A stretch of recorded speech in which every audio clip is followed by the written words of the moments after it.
常に自分がチャレンジャーであるということですね。挑み続ける。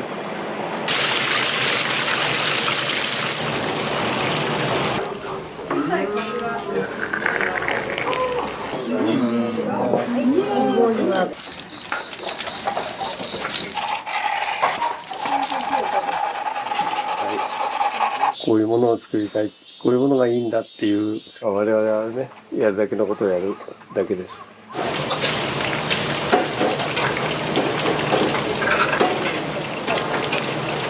作る楽しみが食べる楽しみに貢献できたらいいことじゃないですか。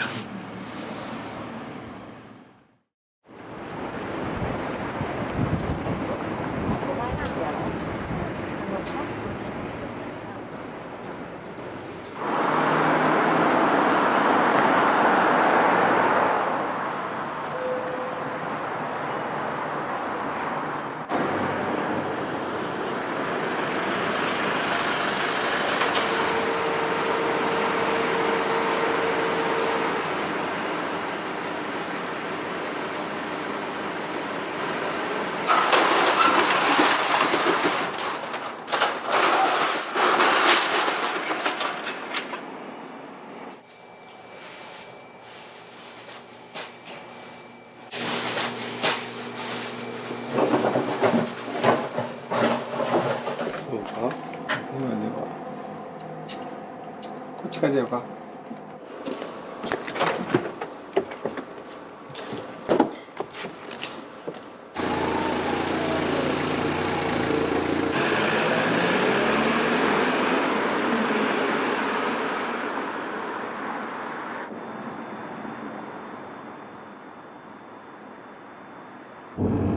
今日は今からどちらに行かれるんですか？今から仕入れ行きます。神戸、東武東寄り市場。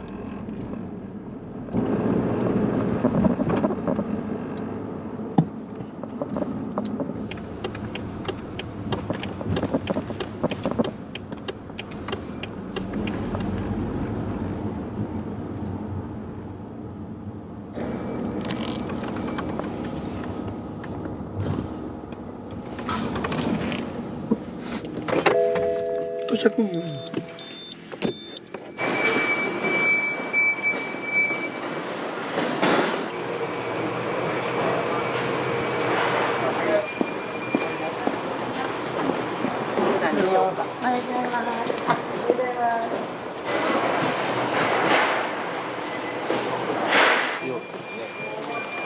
値段的にはこっちの方が値段は安いですよ。これ？こっちの方が多いわ。うん、開け口でね。旧ビワっていうこの足元。っ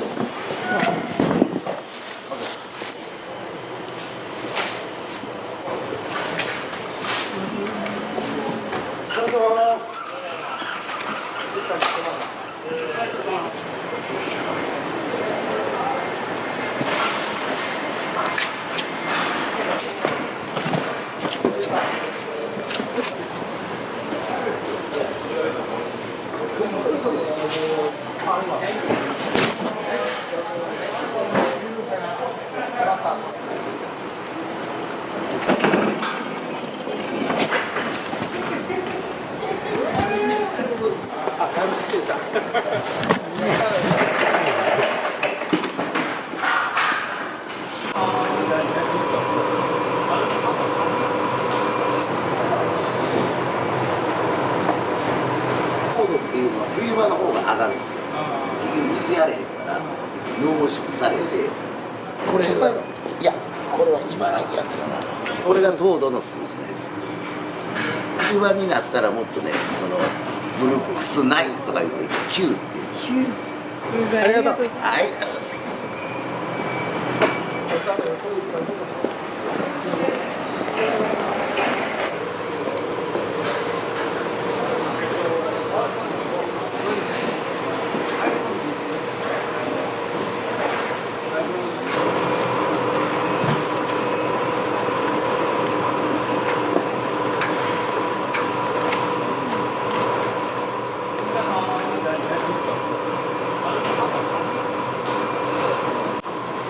いいですか？コーヒーをどうぞ。ありがとうございます。我々は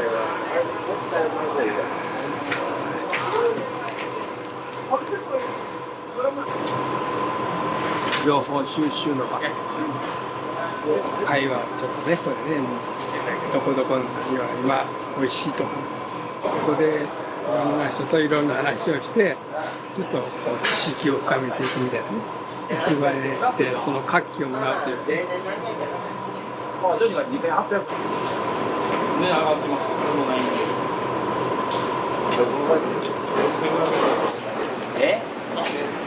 そうや。よく行ったよね。これはもうちょっと天童地の魚。そうそう目が違う見てわかる？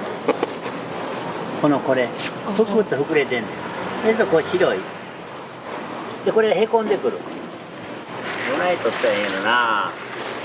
サンマですか？うわ、めちゃくちゃ綺麗。おすすめやね。安子体ですね安子出た。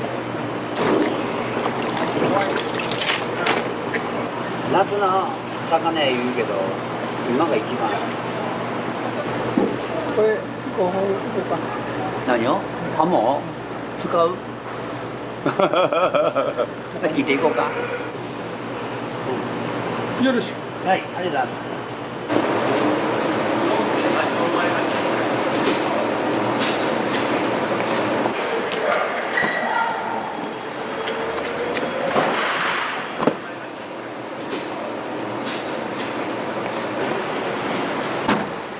次行こう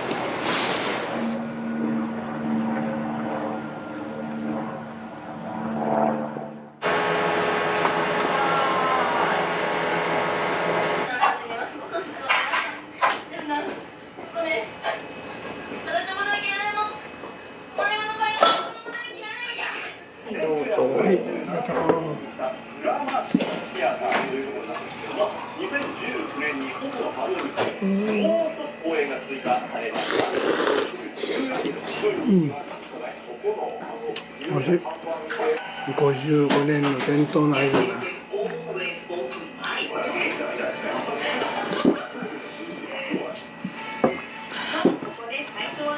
ごちそうさまありがとう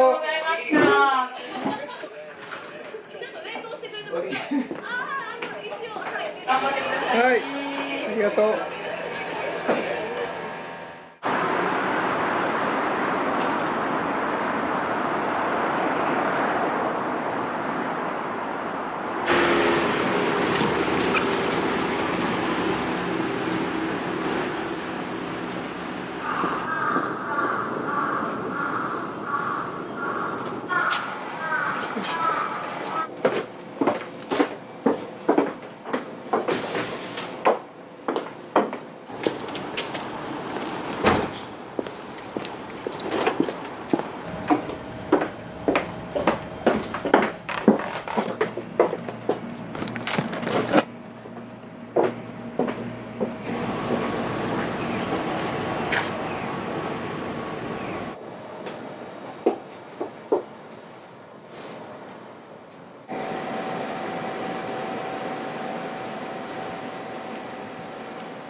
アカシアの蜂蜜にこれシナモン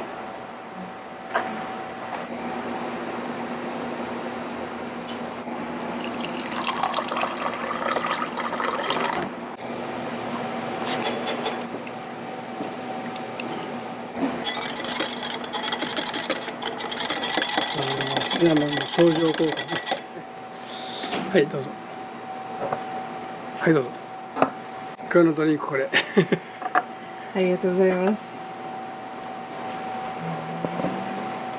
毎日こういうドリンクを朝は。毎日という、最近これで、自分の体をこう活性化するリフレッシュするのにはこれが一番。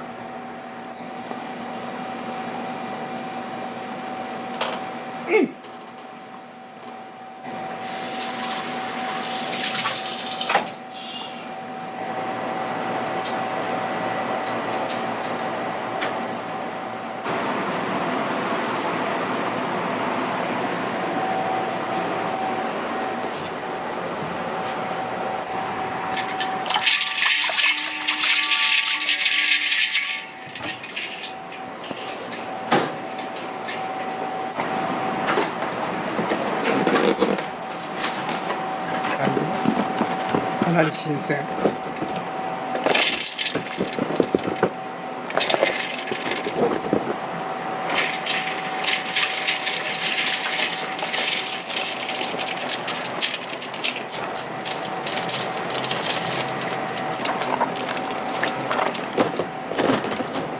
これすることによってもう5倍は若返るというか、トレトレの状態にまで若くなる。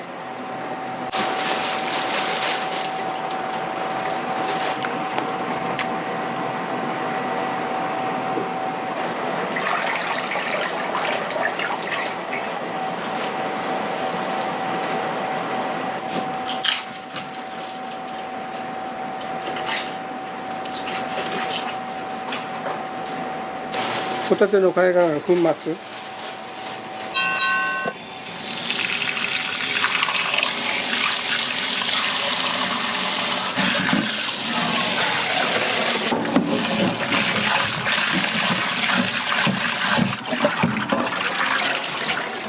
理したらそのまま残るから、農薬を取った後にトマトを処理する。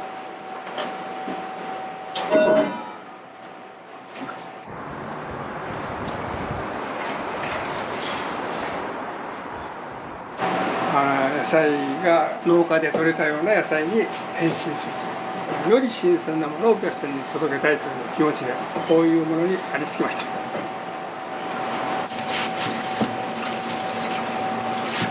はい、水菜を処理します。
これね、ピーマンの基本調味料な塩の料理には塩麹、醤油の料理には醤油麹ですね。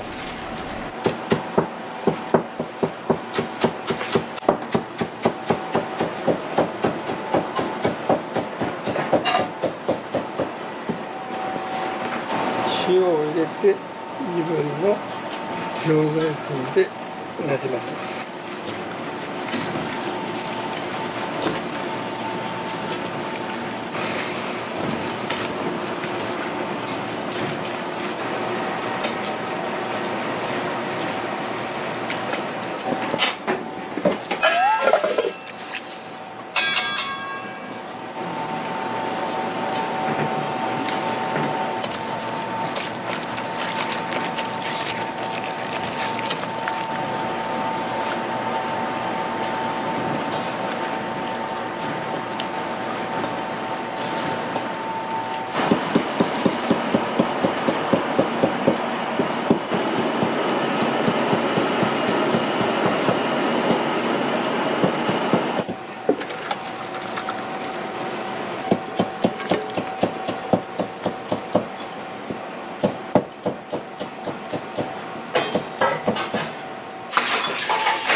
つだけ肉汁が入ってるでしょ。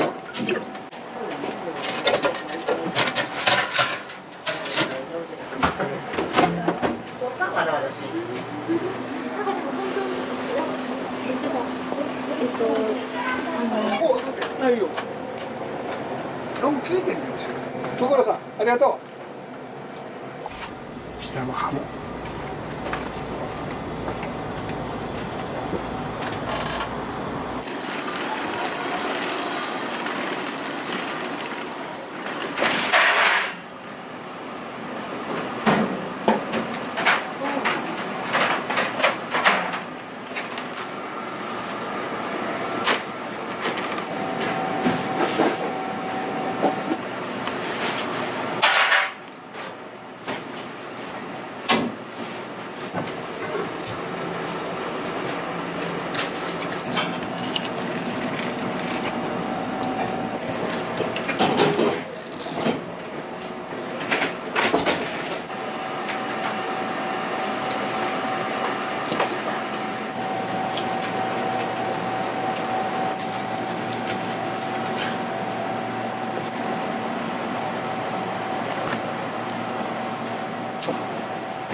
2番で。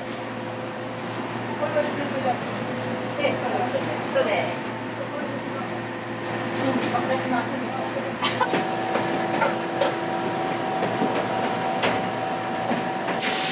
これが甘子牛。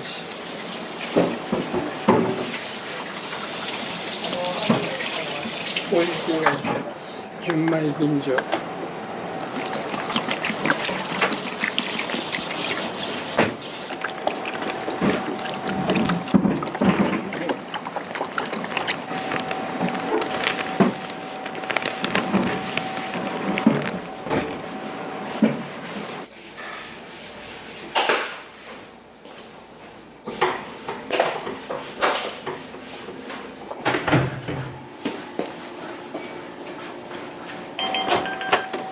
はい。ミ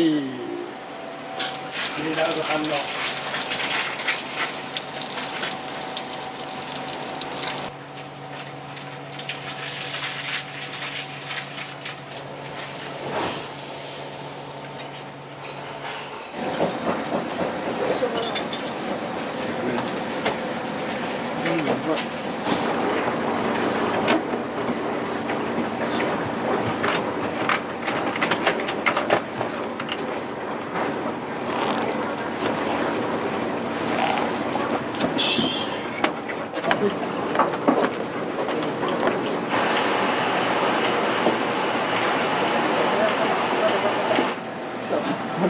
すぐなくなっちゃうから、飯によく出るんで。自家製の焼き豚で作ったら焼き飯もより美味しくなるとね。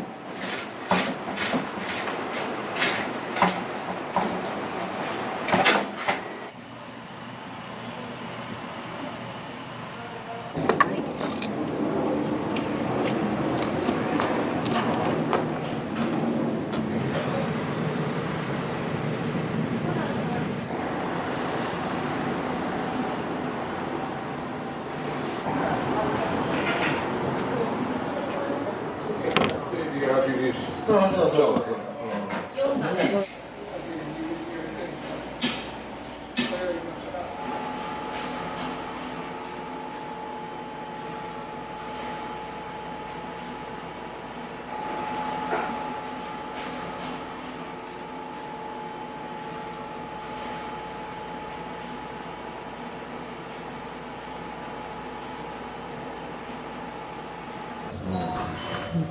これね、何だっけ、これね、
僕のね、クラゲとイカとあれと6個。そんだけだけで。花じゃあここ置いとくね。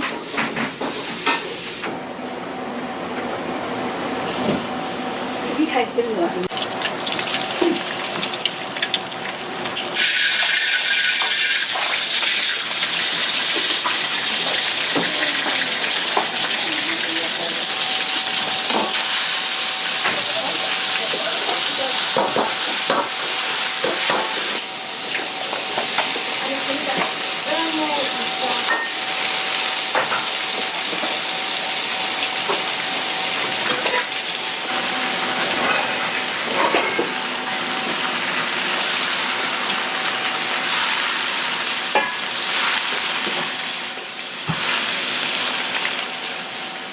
これ今置いてるやつだこれ。それペンハム。これ10段も入ってるの。まだまだまだ。まだ。ご飯入れてるんで。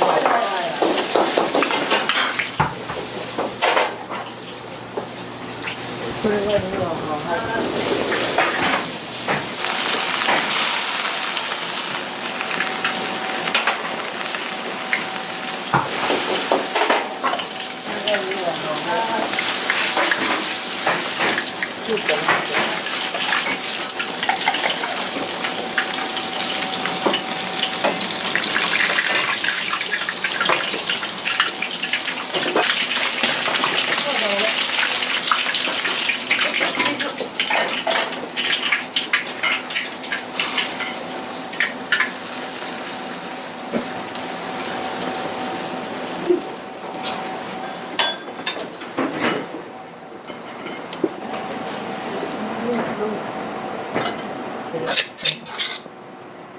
おじや済んだら、高ちゃん、これ3つな。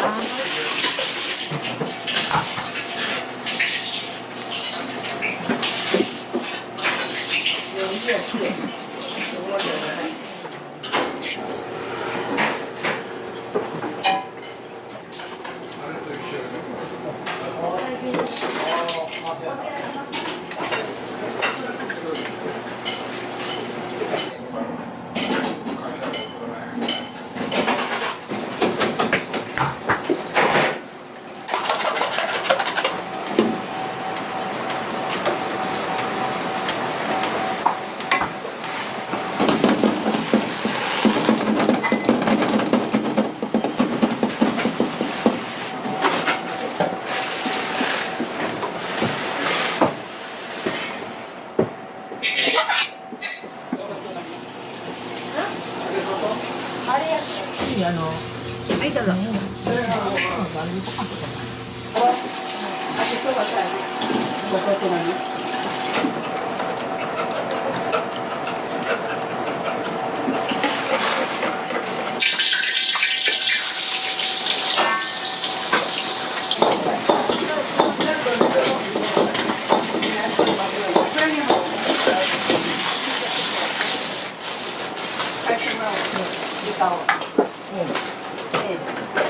で、その次、どうしようかな。さっきあれでしょ。天飯2つは揚げそばと、さっき揚げそば。それで焼き飯。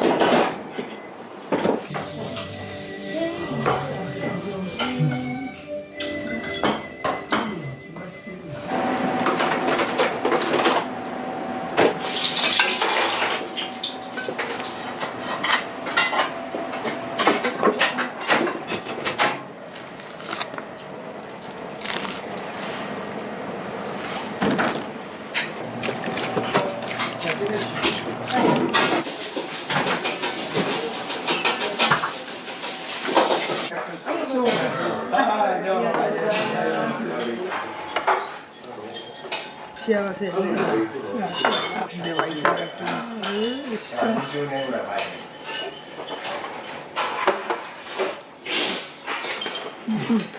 ないけど飲みたなるな。クラゲ頼んだらね。すごいんですよ、硬さが最高。すみません、紹興酒飲みたいんですって。あ、 100ミリで。ちっちゃいので。飲まんでいいけどな。しゃあないのも。揚げそばいきます。こんな美味しいの食べたいな。面白いよ。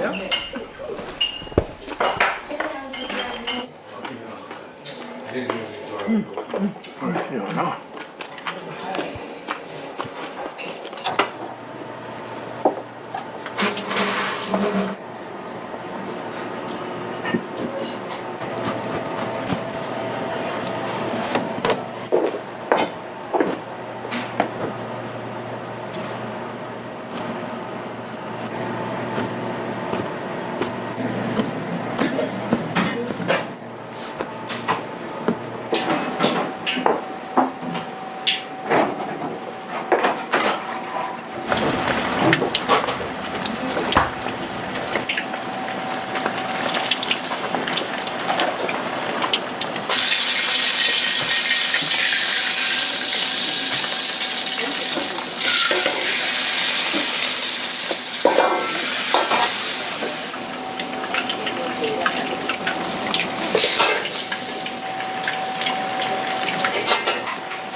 目で食べれるっていう感じですよね。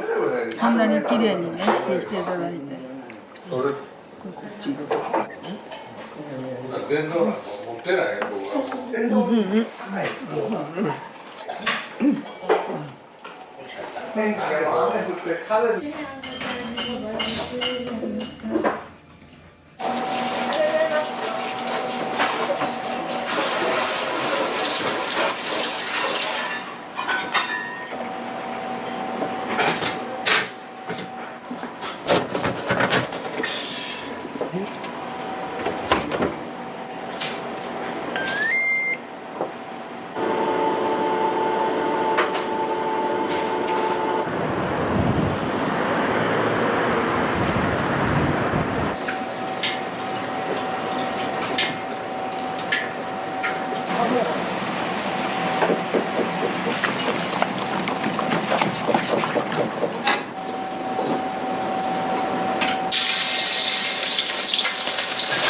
ハマチ焼きまんまね。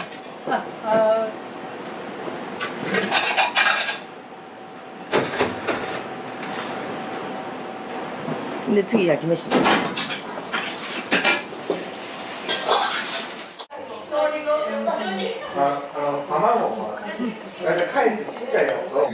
創業以来毎回これしか食べない方もいらっしゃるぐらいこのファンの方がいらっしゃるんですって。もう溶けますよこれ。卵。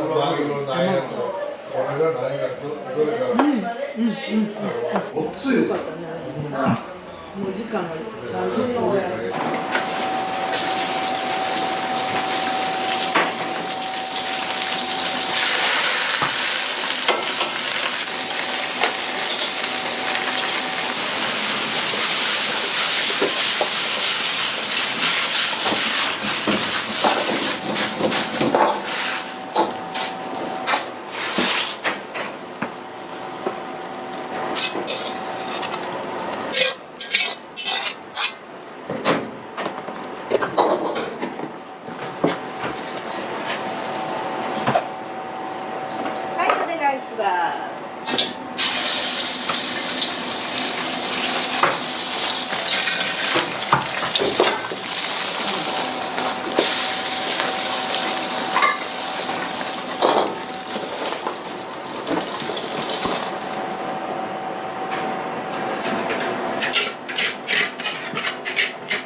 自己干的。全然ないやろ。じゃあこ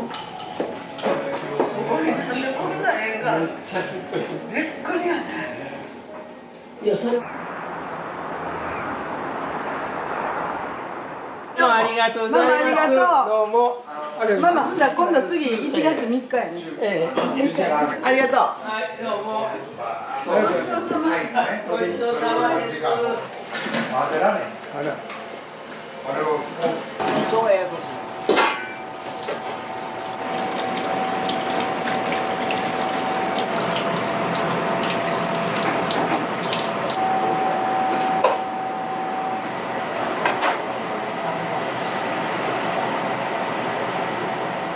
20年か30年やな20年ぐらいかな使ったのな20年ぐらいかな、20年使ったんですか。それがな。こう最初は打ちっぱなしでこんな感じだったんがうちこう磨きすぎてくれたらこんな気持ちなるように磨いて自分を磨く。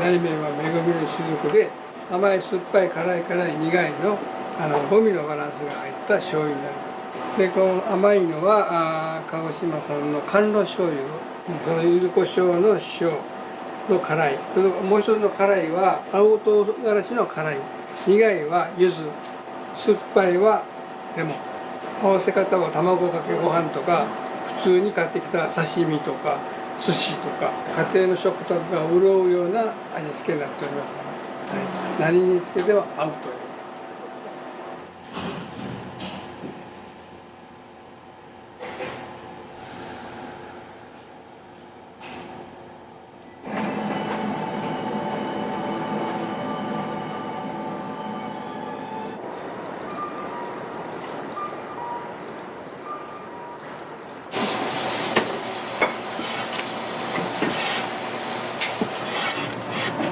落として。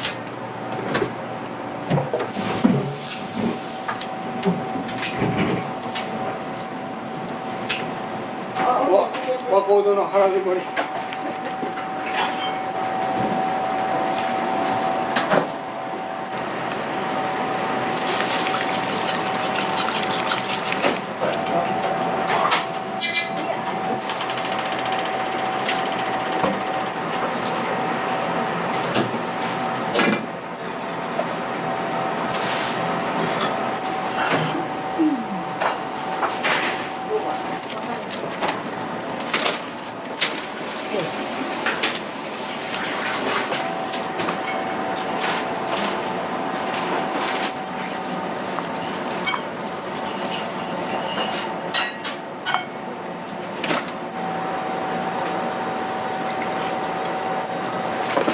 これ恵みの雫でね恵みの雫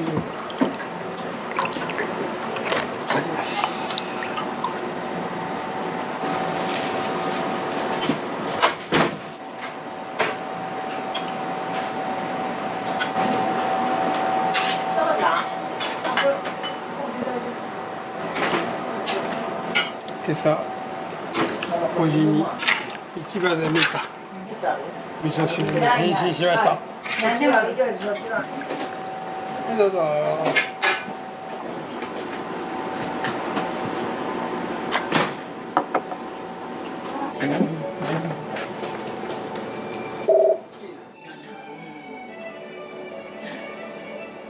どれが一番あれなんつぶないですかね。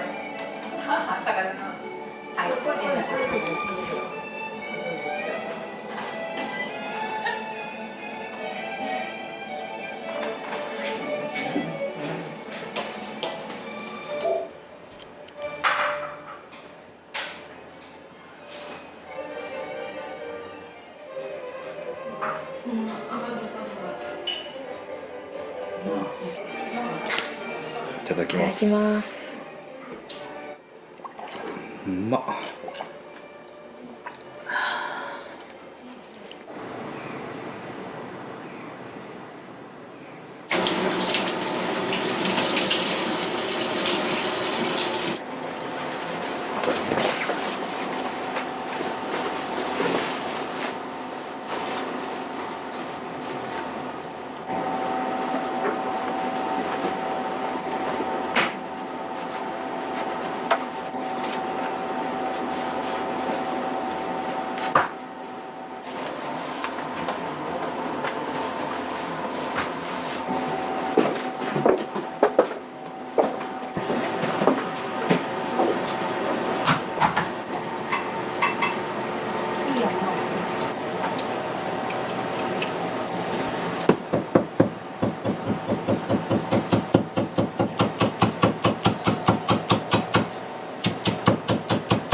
これぐらいミンチにしたやつを使ってます。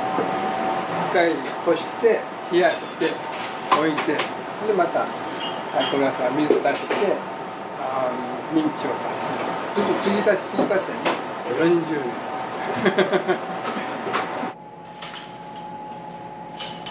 書いてない見てないか。これか。それでちゃんと。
西宮のあれでするって言うから、ケーブルテレビみたいな。でも動画してる時間って割と短いですよ。はい、すいません。股関節が生まれすぎる。今は分かんない。今この頃好きでこれまっすぐ来たら減ってんの。ねえ、これが出るってよくも全然やん。運転手もおらんから。まあまあそうそうそう。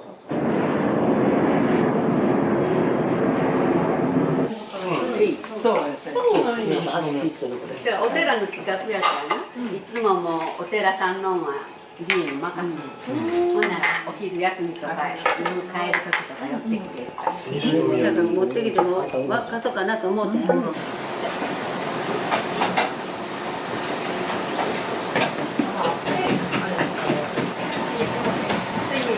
柚子胡椒。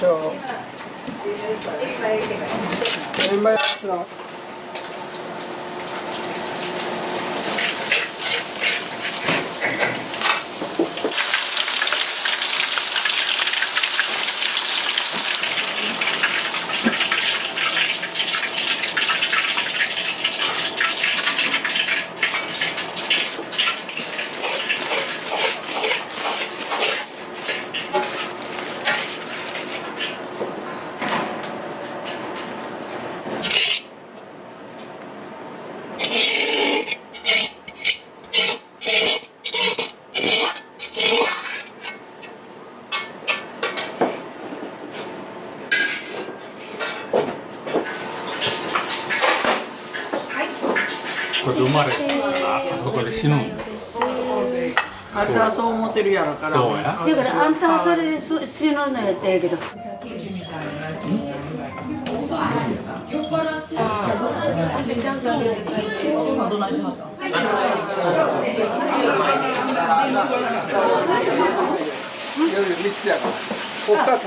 れで3つがしました。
どういった集まりだったりするんですか？兄弟久しぶりに寄りたいな。兄弟で、はい、兄弟、長男、長女、次女。ちょっと久しぶりに集まったという。やっぱここピーマンさんに集まられるのにはやっぱなんかやっぱそれお姉さんが友達ママの同級生60何年のそうなんですね。じゃあなんかもう本当にこうもう昔からというかずっとよね、もう子供の時から連れてきてずっとこの子はね私の子息子やから。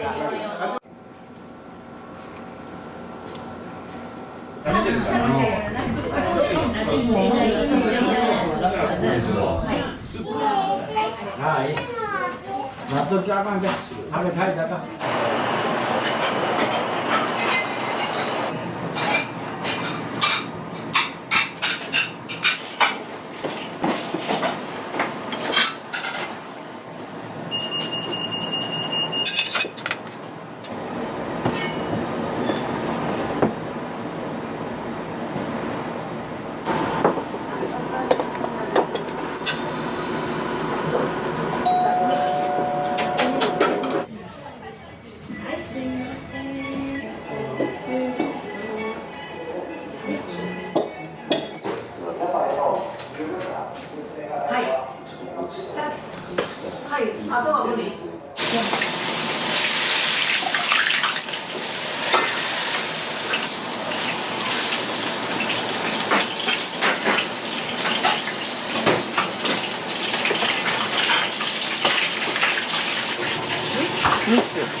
ご飯だけど、あまりおかしい。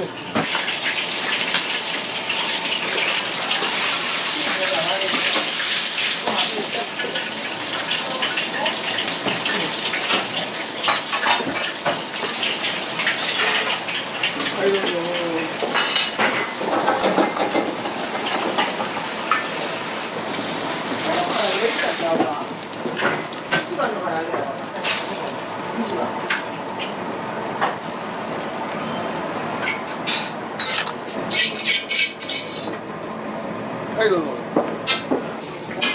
8番と11番と1。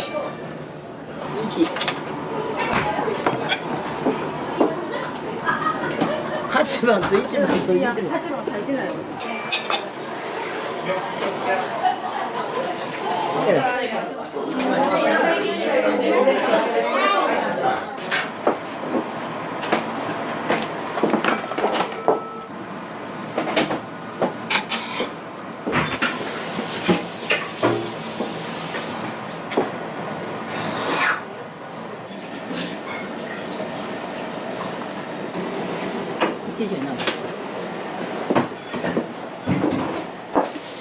はい、どうぞ。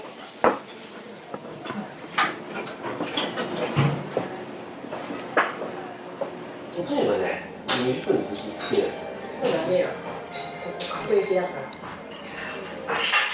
お味いかがですか？美味しいですね。美味しいです。ここはやっぱり来てよかったな。ね、よかったね。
審査。私たち履歴審査じゃなくて、履歴審査は別に審査員がやってて。これはエビのエクソージャンです。はいはいはい。こちらのエビマヨのちょっと辛い黒辛子がしてない。てかおっさんだよ。だろとにかく思ったのと違う味がする。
ピーマンがあと1個あるやろ、浜。で、あともやしもある。もや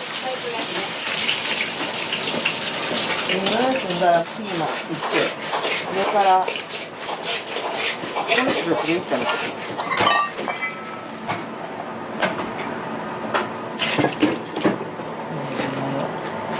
5番と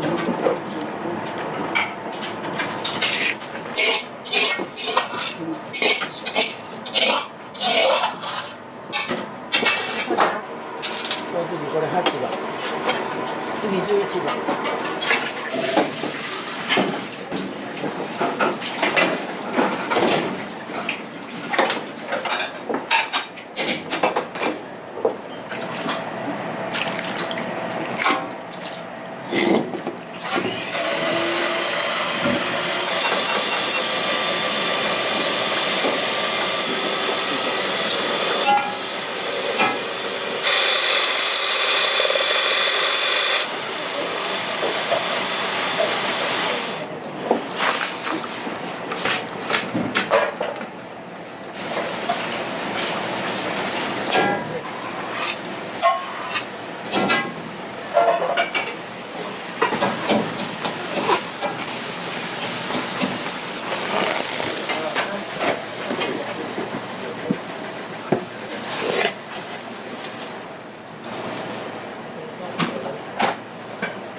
どうぞ。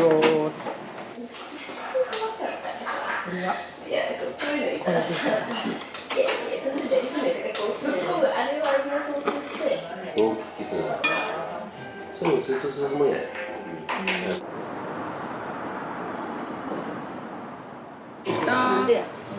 美味しかった。ありがとうございました。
唐揚げ一人であら、食べ過ぎや。はいどうも。ごちそうさまでした。はいどうも。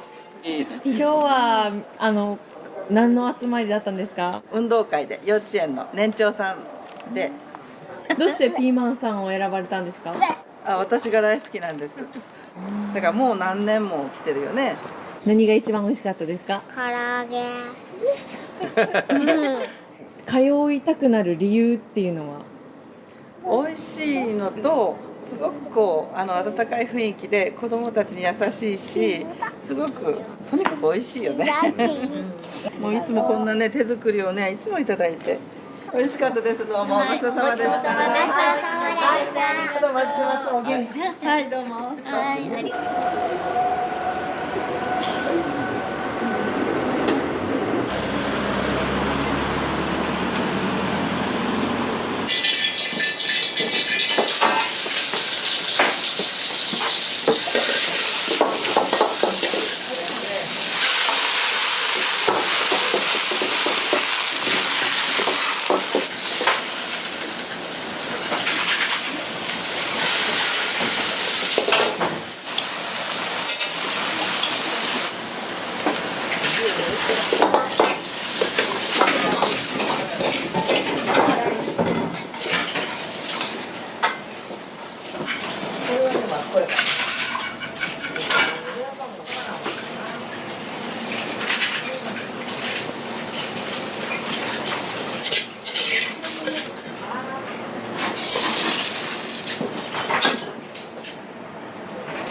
ジェフは男前だね。そうちっちゃい。このスープも一緒に。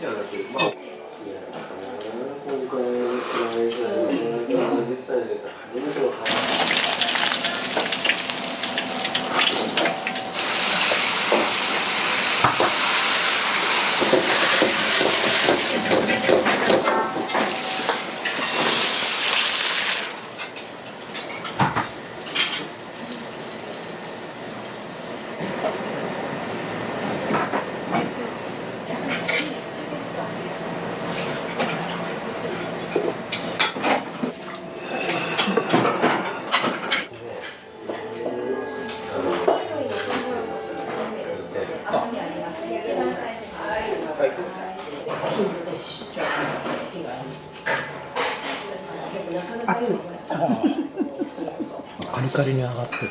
でも柔らかい。美味しい。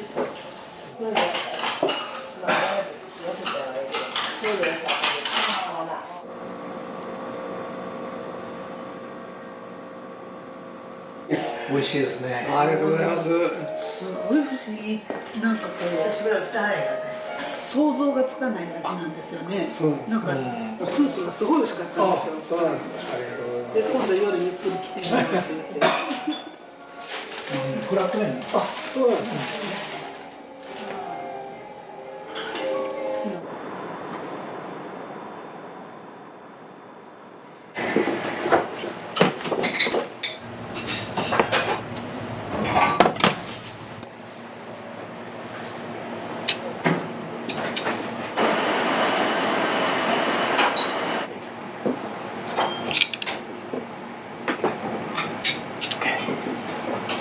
はい、すみません。はい、どうぞ。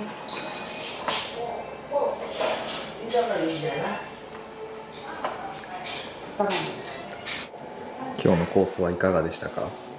いやー、素晴らしかった。それだけやな。今日食べたメニューの中でどれが一番インパクトありましたか？思い出すとしたらあれも出てくる。そうそうそうそう、どれもこれも出てくるので、今もう一回食べたいっていうのはすぐかな。ああ、僕もそうやな。白ご飯で食べたいな。でも量すごい多かったですよね。量多かったです。一皿は一皿が多い。そうそうそう、一人前二人でちょうどいいぐらいの量だったね。ここにしかない味というか。ないと思いますね。確かに。ありがとうございます。ありがとうございます。ごちそうさまでした。ごちそうさまでした。ありがとうございます。びっくりのやつ。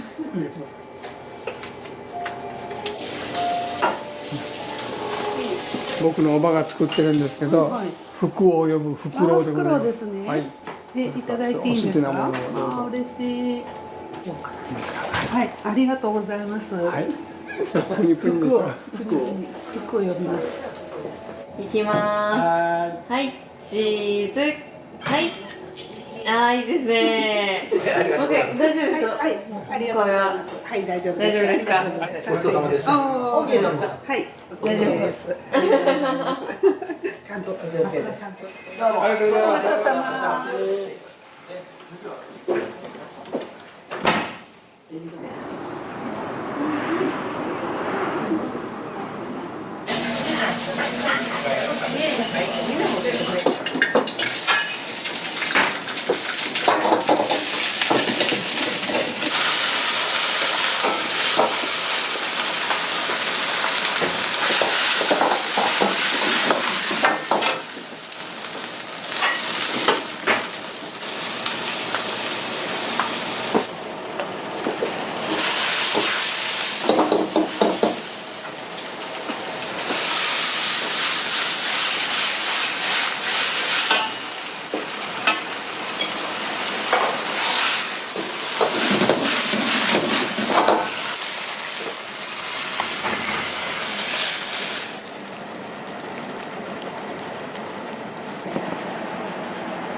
疲労回復に。何？私は何？生麹飲料でございます。ピーマンメインアスペル。アスペルというのはアスペルギルスオリゼという日本の黒菌で作った、甘酒って言うんだけど、甘酒やけど市販の甘酒は加熱処理してあるから砂糖水になってるけど、これは菌が生きてるからスペシャル疲労回復バッチリ。どうぞ今日一日お疲れ様でした。ありがとうございます。うまみと味を使わずにして家族の力を借りないで日本の伝統文化の方からアプローチしていってお客さんに提供できたら体の面においても健康の面では全然そっちの方がいいし、何より食べた後のキレ、ストンと入ることのキレがいいよね。そういったところは、ね、全然違うものが作れるということだよね。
中田さんにとって中華とはどういう存在なんですか？中華ってね、こだわってないんですよね。中華というジャンルに入りましたけど、僕の中ではもう形料理。私の料理は私の料理方法で作りますということです。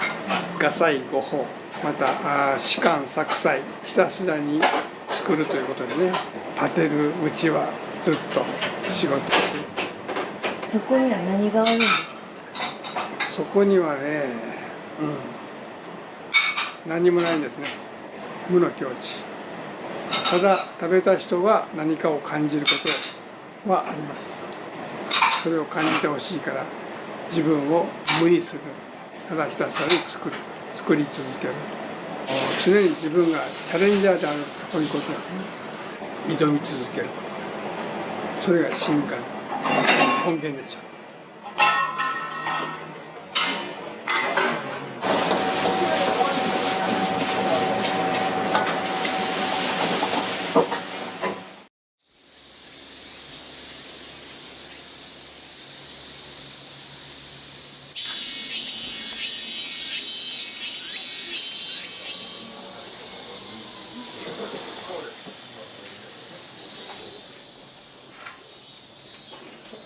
まあ、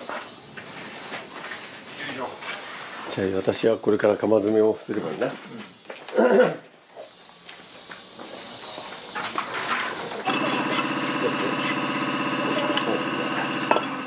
はい。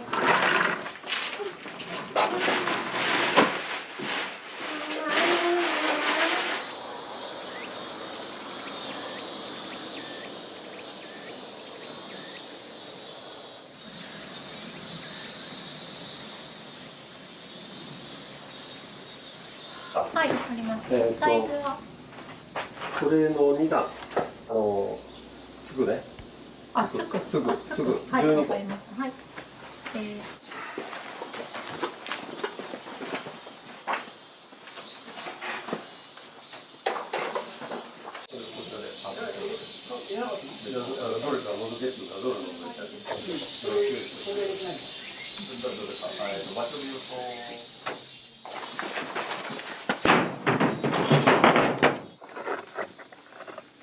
丸1年かかってるんですよ。で丸1年の間に何やってるかっていうと、焼き物の方の作業としては、土をこす粘土をねこして粘土を作っていく作業をしたり、そのこした粘土を乾かして使える硬さにしていくっていうようなことがあったり、その合間を縫って今度灰をね水でこして、で水で細かくこしたやつを今度アクを全部洗い流すのに何十回も洗い流して、それを今度他のものと調合して上薬を作る。そういうものが全部重なって、その間に今度ものを作っているロゴロをしたり型をしたり成形の作業がありますよね。でそういうのをしてきて、で最終段階で今度素焼きになりますよね。で素焼きをして、で上薬をかけてここに至ってるわけ。からもういろんな工程があります。じゃあサイコロも12個。はい。こことにかく気をつけてね。はい。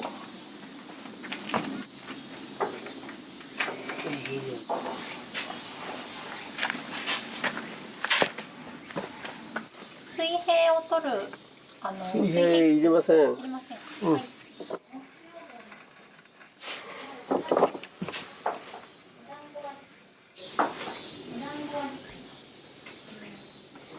ゆりさん、こっち来てて。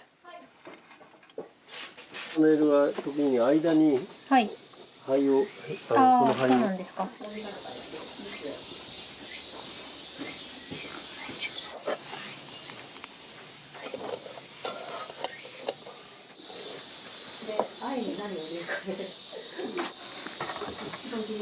はい。くっつかないようにするために、灰をもみ灰を間に挟んでます。はい。はい。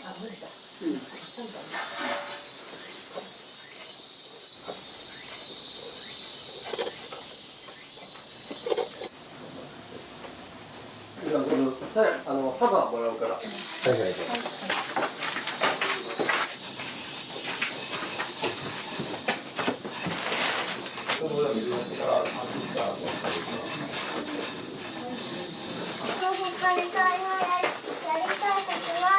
お砂場。今は何をされてるんですか？これはね、縁を剥がして、こういうものが薬かけるときに縁に薬がくっついてるのね。で、こうやって焼きますから、その時にこの溶液が溶けてくっついちゃうんですよ。それでそれを取るために今剥がしっていうのをやってます。本当はね、これもう昨日のうちに終わってなきゃいけない。こっちはでもね、今じいたち忙しいから無理やわ。じゃあ家の周り走ってきて。ここあるでしょ。これこう手で軽く押さえとく。はい。これからね。はい。はい。何でもいいよ。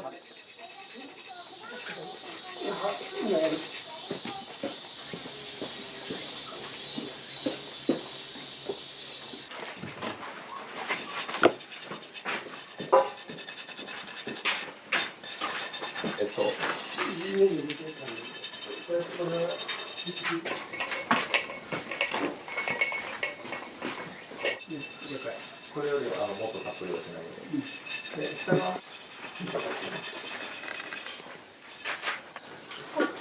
この最初に重ねる形で。そうです。はい。手前の方ね。はい。手前の方。はい、それでいいです。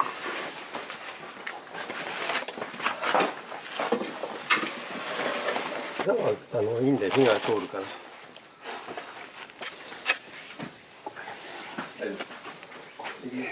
ああ、そうか。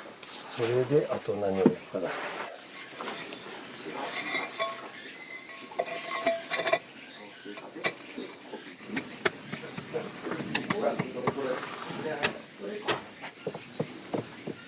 よし。釜詰めはとにかく詰め終わったら釜炊きになるので、だから今までやってきた仕事を一気にこう3日間で全部詰めるというね。どの場所で何が焼けるかっていうのを考えながら詰めていくので、もうパズルみたいなんですよ。頭がもうこんがらかって同じ組み合わせで行こうか。うん、分かった。じゃあそうしよう。はい。OK。これ逆がいいかな。逆がいい。はい、OK です。何をされてるんですか？今さらに器を全部こう順番に詰めてるとこなんですけど、上の方と下の方で温度が違うので、一番上の方はやっぱり温度が高いで、温度が高くても大丈夫なものが一番上に来るように、で下の方は温度が低いんですけど、温度が低くても焼けるものを下の方にっていう感じで、今それをこう組み合わせながら各部屋の、これが今1段目2段目3段目4段目5段目ですよね。でこれで一立てできるわけです。今ずっとそのやりくりをしながら当てはめていくという、そういう作業です。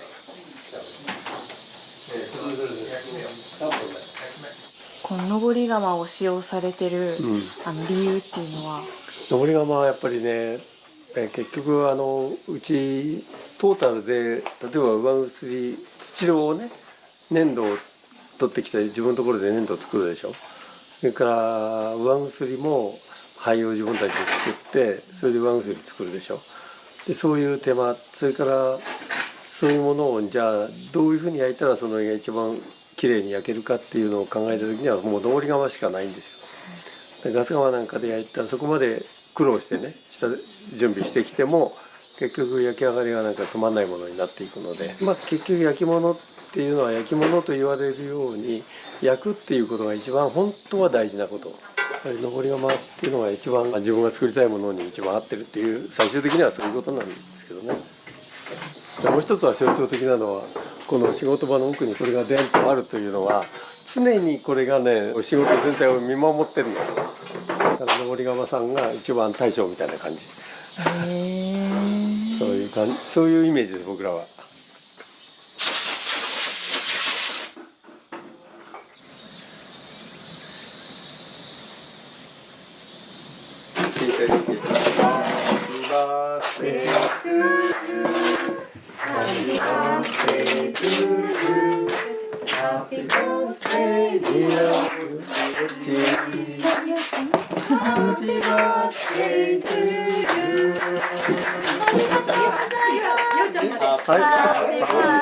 明日この人。どうぞ。ありがとうございます。すごい可愛いろうそく。すいませんなんか大人数に祝ってもらって。どうやってパタパタやるから来るけど。ケーキがなかったので、そのケーキがマンゴーと誕生日の人にやらすの。やったらいいじゃないの。鹿児島のマンゴーとうちのレベルはうちのリンゴも無農薬の松田さんだっけ。リンゴも信州の無農薬のリンゴかな。そうです。こんな感じでちょっとサプライズですか今日は。そうなんだよ。展開していきなり消さないといけない。そうですね。はい、なんて。何歳になったんですか。残念ながらもう32です。ああ、やば。31から2になるとかね。はい。下の方はいくつになるんですか。言いたくないんですけど。70です。そうなんですか。そうだ。めちゃめちゃおめでたい。70か。コキだ。コキよ。集まる自信になるだけ。焼き物の工程の中にいろんなものがあるので、冬場はストーブを薪のストーブを焚いてその灰を用意しとく。でお風呂は毎日杉の木で焚いているのでその灰も全部準備しておくっていうね。暮らしとも一体ですね。そうです。そういう暮らしがないと本来の手仕事は成り立たないんですよ。で今そういう暮らしがみんななくなっていってしまったので手仕事自体もそういうものから離れた手仕事になってきてるわけだから原料屋さんから何かを買ってきて何かをするとか、ね、上薬もできたものを買ってきてお店にかけるとか長い間人間たちがそういうふうにしてものを作ってきたので、そこからなるべく離れないようにしたいなと思ってやってますね。いや大丈夫。いやこれあと一番強いところでいいんだけどね。秋がやつ入ったらその愛の子に入るだけ。じゃあ一番。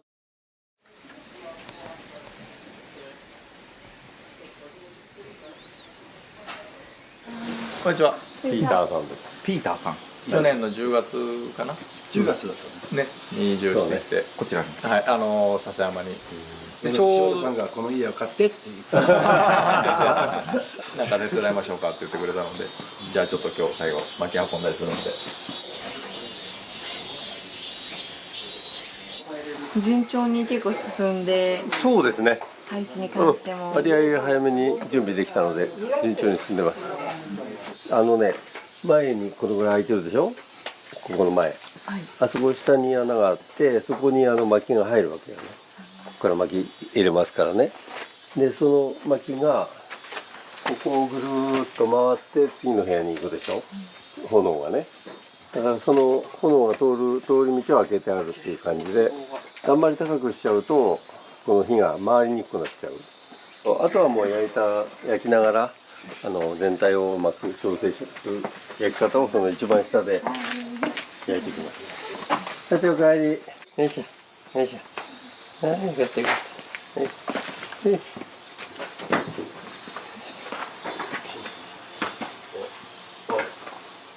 今日はだからここをとにかく詰める。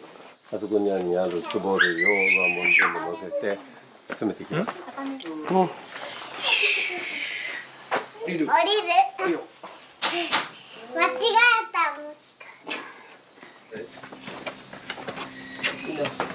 それが限界かなと思って。そうすればいいんだ。こっち？もらおうか。あいはだいぶ。思わないとダメ。よいしょ。見た？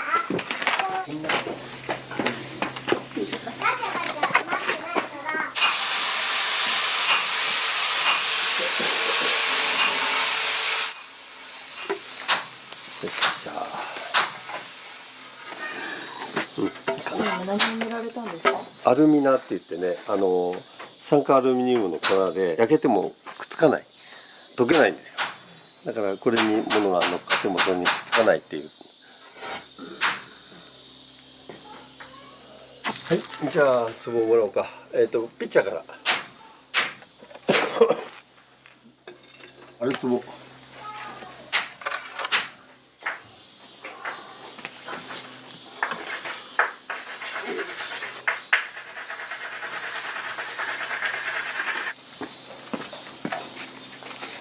花が2つにはい、わかりました。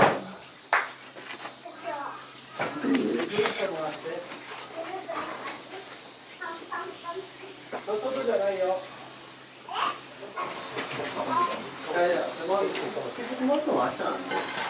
まあこれでもいいんだけどね、ちょっとやっぱりもうちょっと焼きたい。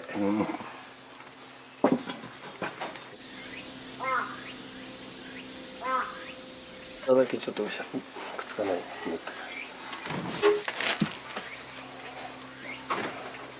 でも奇数でした。なんか最初43とか言ってたやつですね。いや、あれは一番小さいやつ。あ、そっか。42だとか43とか。これがもう最後の。もう最後です。これでもう入んないと思います。多分できたら全部入れたいけどさ。焼き上がりは全て使えるものになるんですか？わかりません。わかりません。全部ダメかもしれない。まあそれはないけどね。まあ全部完全になるっていうことはないです。甘いものもあるし、こう途中で割れちゃうものもあるし、上からなんか降ってきてダメになっちゃうのもあるし、しながらなるべく高い確率で取れるように頑張る。釜炊きを頑張る。もうあとはだからもう釜にお任せですね。炊く方を一生懸命頑張るだけで。OK。さあ最後だ。よし行こう。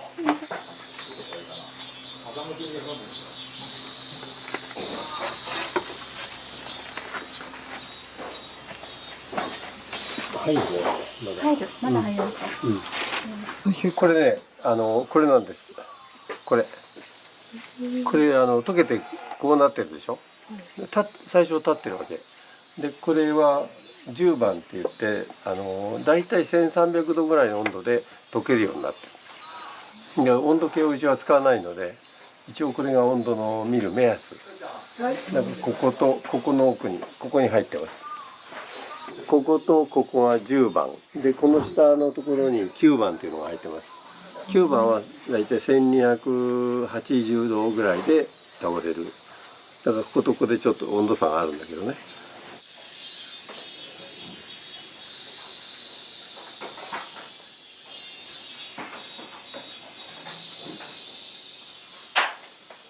さあこれで最後かな。最後かな。入るかな。入るかな。よし。ここだよ。あそこ。よし、終わり。ああ、はい、お疲れ様でした。よ詰まりました。かった。いつもよし、じゃあこれ全部片付けて。はい、わかりました。で、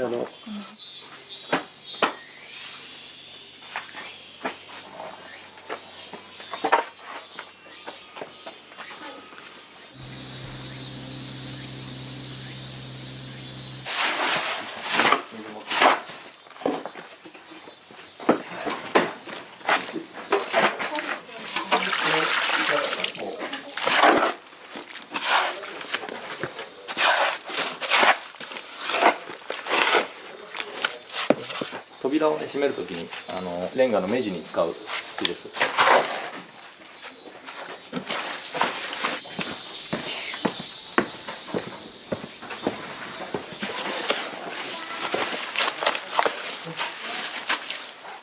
もっともっといっぱいね。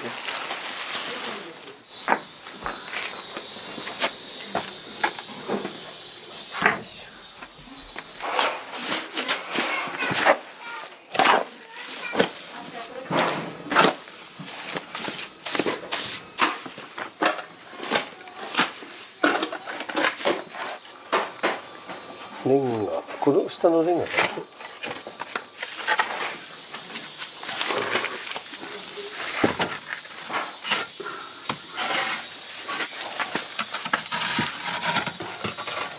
よいしょ。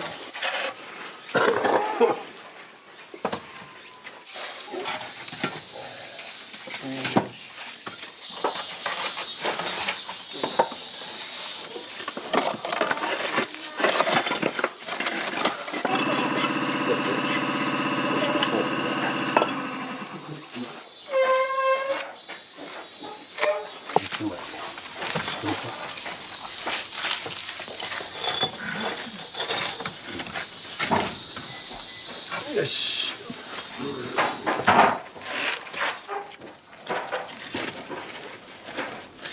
よいしょ。それ最後にしといた方がいいよ、まだ。浅いのじゃなくて、ちょっと足が長い方がいい。これだったらこう使う。ね。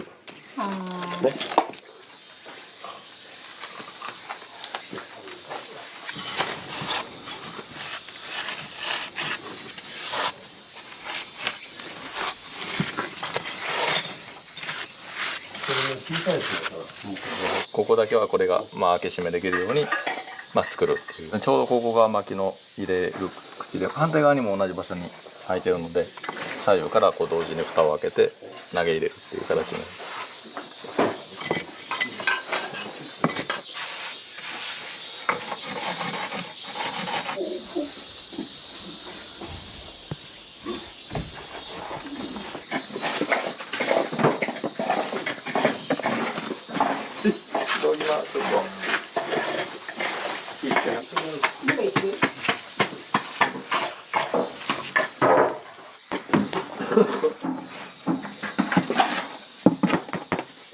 筋目もまた、パズルのように。そうなんだよ。もうその都度ね、外したらまたバラバラになってるから、その都度パズルしながらやっていくの。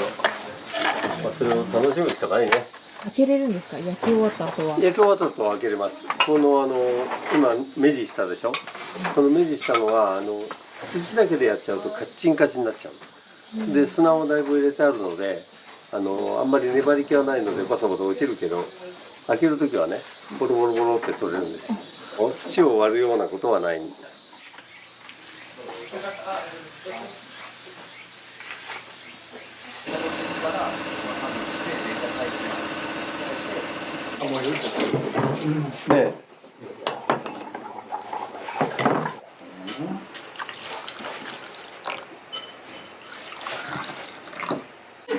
ミルクティーです。なんだ単なるミルクティーだ。なんか偉いさ、いただきましょう。もうはい、いただきます。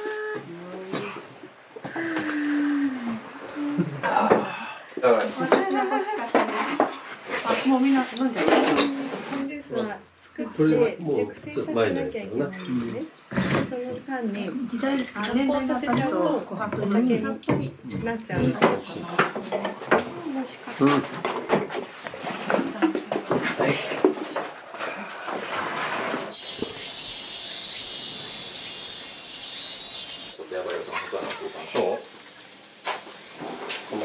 潰れねえよ。大丈夫だよ。ああ。無理。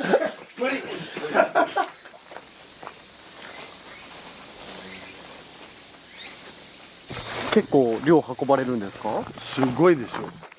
これの4倍ぐらい使うかな。これのですか？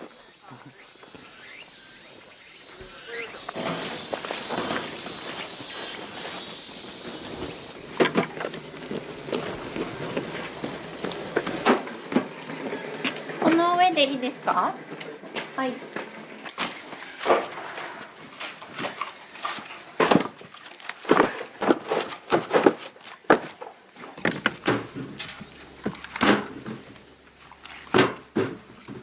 これも。よし。いいよ、持ってくる。あ、大丈夫ですか。左だから。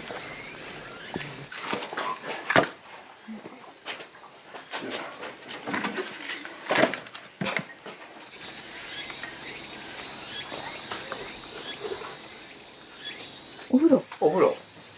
薪でですか？そうだよ。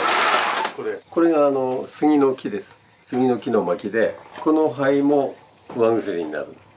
杉の木っていうのは鉄分が割合少なくて、割合透明なワン薬になりやすい木でお風呂を炊くのは、まあ僕の日課です。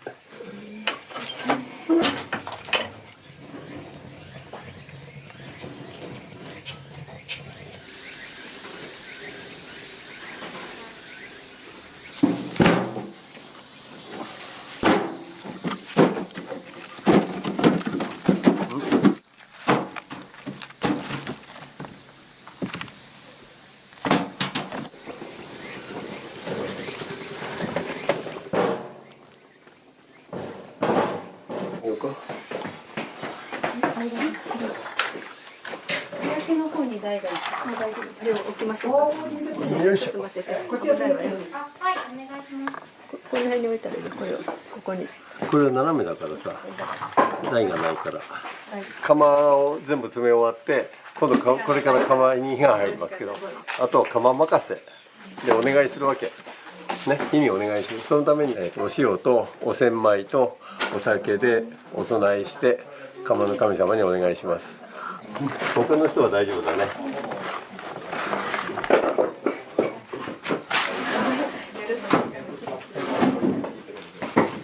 点火するよ。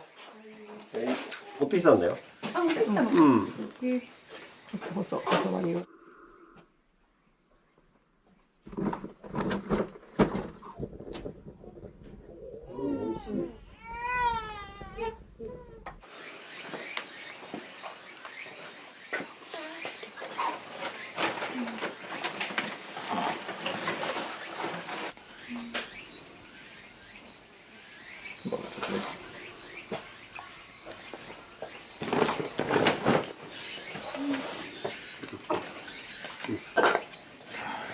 いくよ。よいしょ。さあ、じゃあ、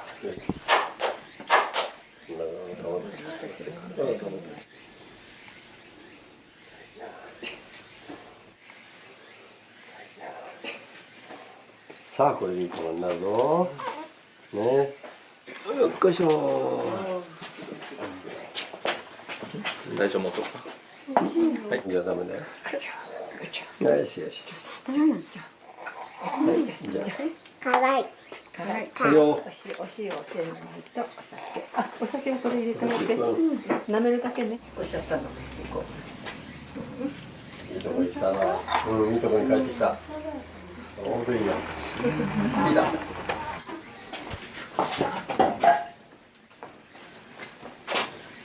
なんだこれ。お塩。まずお祈りしてからだけど。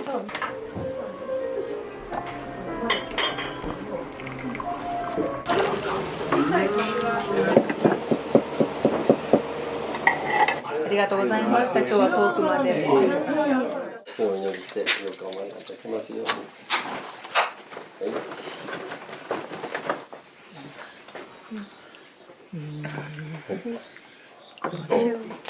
舐めてください。一つまみ。たくさんじゃなくていいよ。はい、ではお千枚、お塩も好きなので、はい、上に持ってください。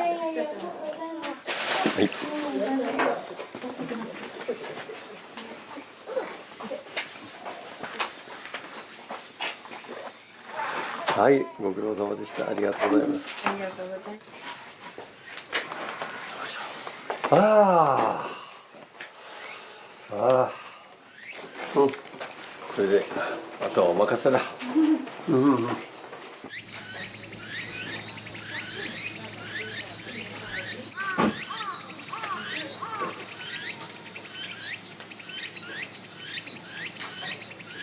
日の午後だったらもっとバーっと、もうお任せ、お祈りだけ。我々はね、やるだけのことをやるだけです。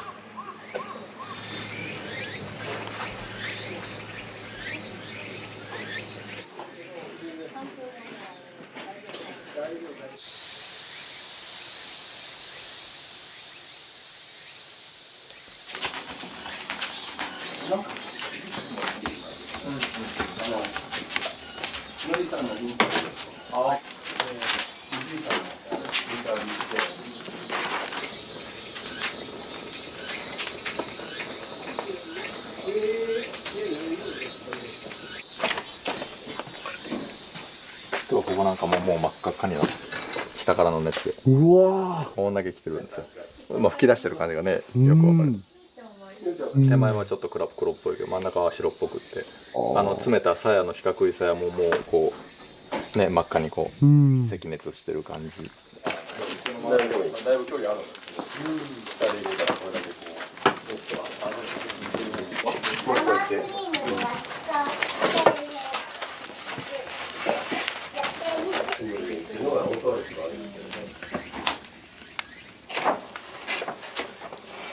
鬼だ。鬼が出たの。怖っ。あそこに。見て、ほら、あそこ。おお、本当だ。こっちだけだね。確かに鬼が来たな。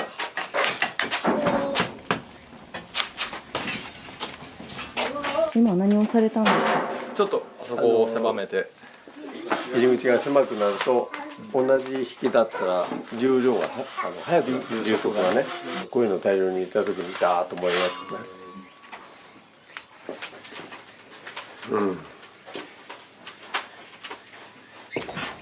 よし。はい。下のようにそーっと置いていくと、落ちてきた。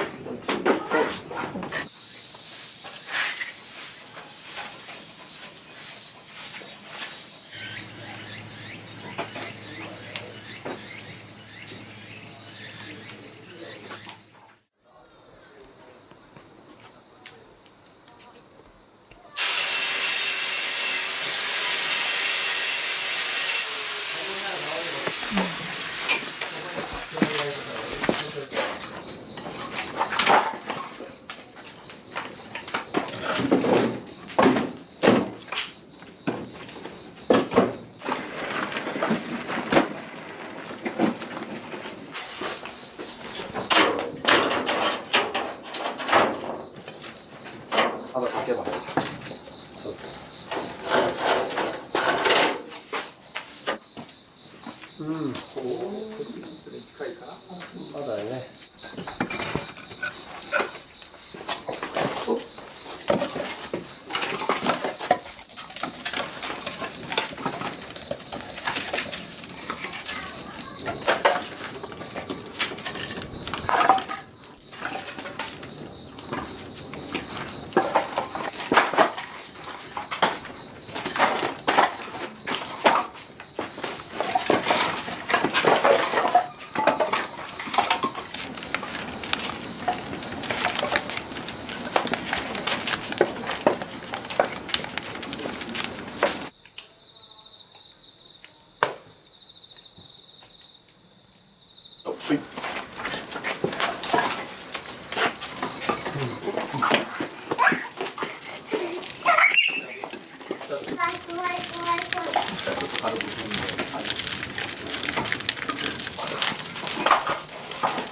補助士が渡してくれるので、そうそうそう、左。ああ。もっと奥行ってください。いろんな工具にベタベタベタだとつまんないように。よ。そろそろいくよ。はい、ちょっと乗せながら組んでいきましょう。そうか投げ入れないで手前に重ねて。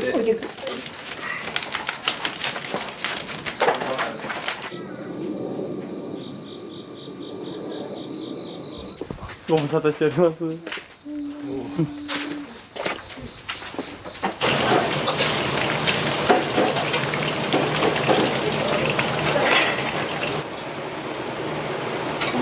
使いやすい。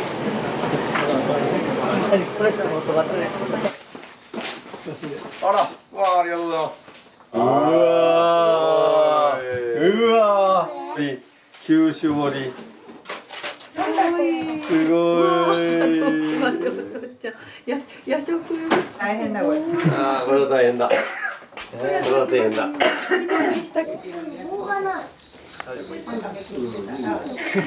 炎の、陶芸か、焼き物ね。送ります。ありがとう。お気をつけて。よし、行くよ。はいよ。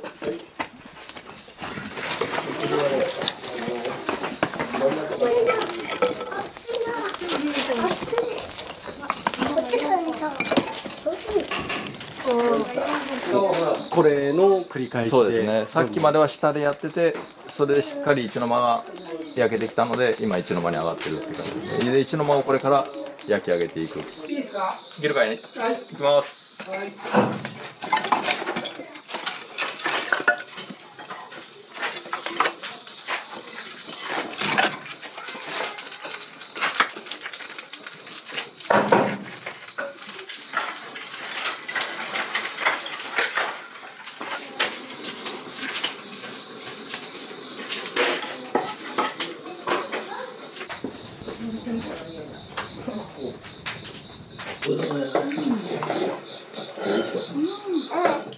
眠たいのに座らないでって。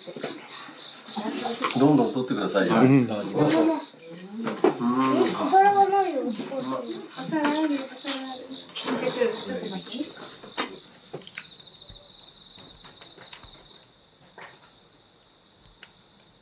まあ、行ってみようか。行こうか。はい。引っかかっちゃってる場合は。まあ、それはしょうがない。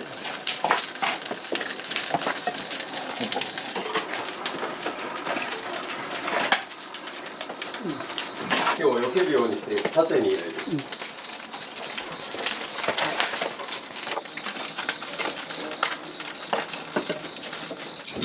終わりまでちょっとだけついてもらって。あと上もちょっといたとこ。何やってんの？うん。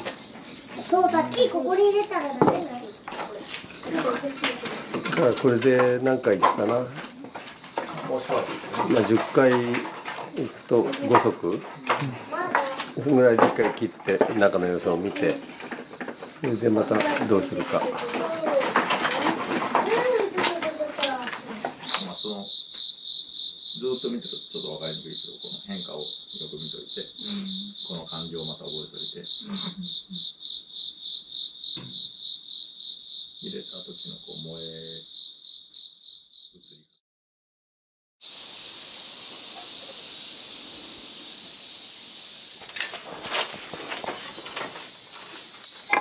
ちょうど二の間が終わったところで、今こう今これから3の間です。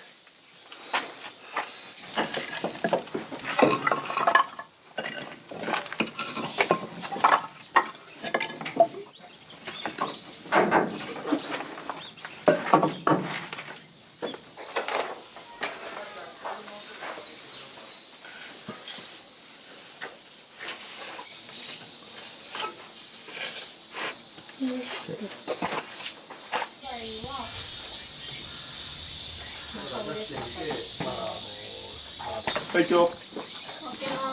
はい。もう昨日からお休みなしですか？そうですね。最後の晩はもうみんなで。夜通し。そうですね。まあ左右ね、最低2人はいるんで、まあちょっとこうサポートがあったりして大体3人4人ぐらいで一晩中、まあ、最初の1日目はね交代で休めますけど。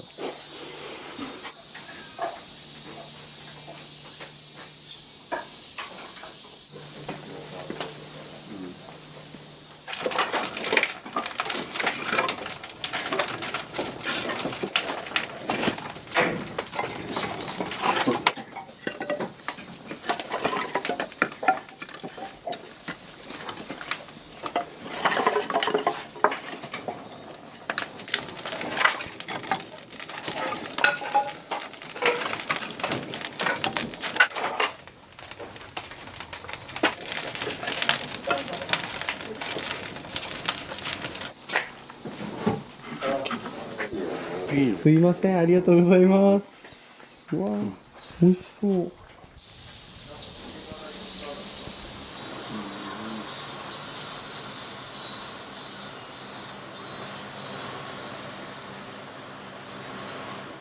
コーヒーに合うね。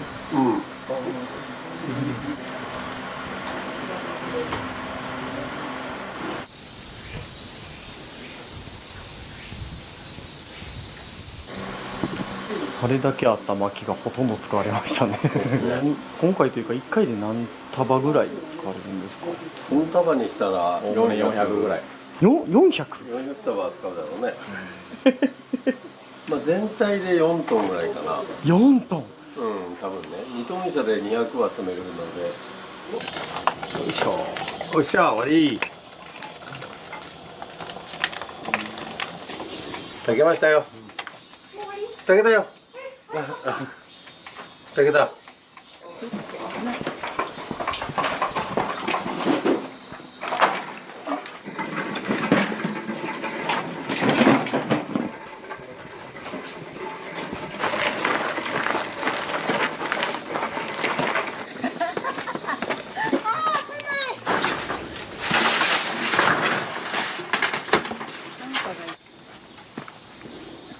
中央入れて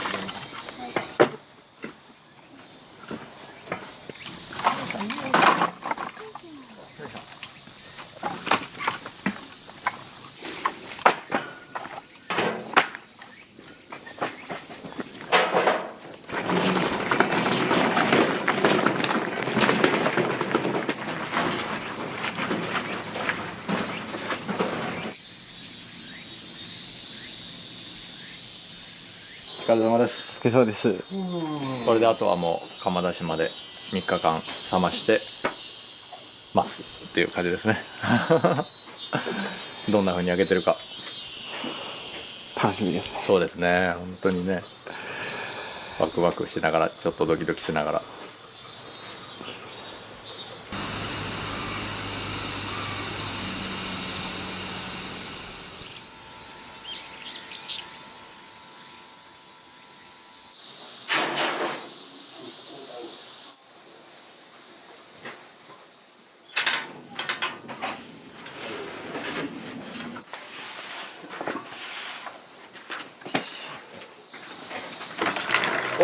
ツイート持った？持ったよ。今日なんか運動小学校の方でやるって言ってたから。持ったよ。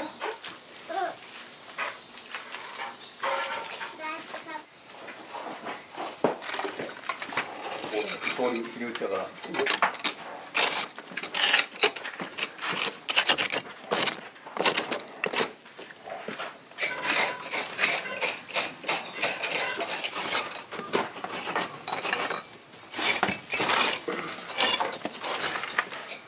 ピーターが来たぞ。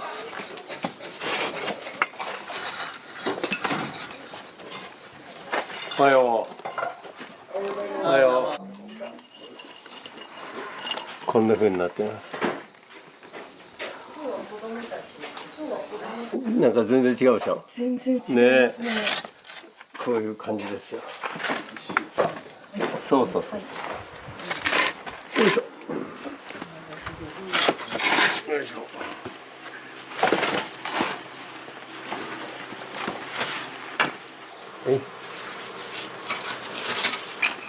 さっきのよいしょ。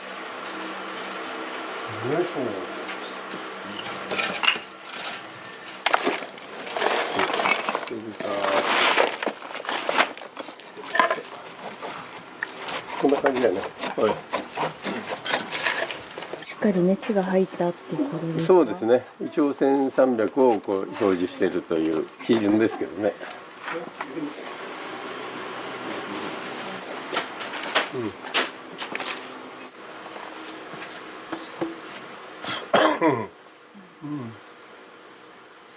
まあ火綺麗だね、土はね。釜の前にしようか。釜の前が。現代は皿で、こっちがいいんじゃないかな。ほう。綺麗だね。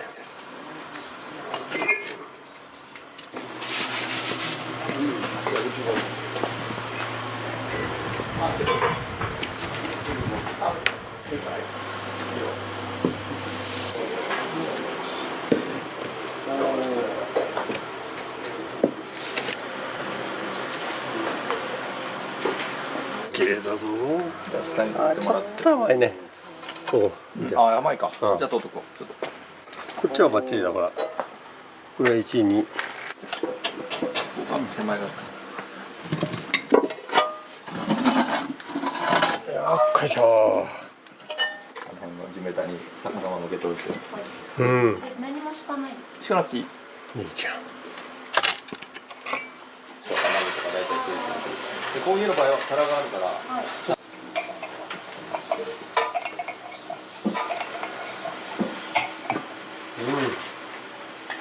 なんか、どこでもいい。大きさは別にいいけど、ジャンルが大体近いところがいいんじゃないか。おはようございます。床ですよ。見てる方がいいじゃないですか。土瓶。土瓶です。土瓶。はい。土瓶見るよ。中身だよ。ね。どう今？うん、どう今。そうですね。これは急須ですね。お茶を。よいしょ。はい。ちょっと待ってよ。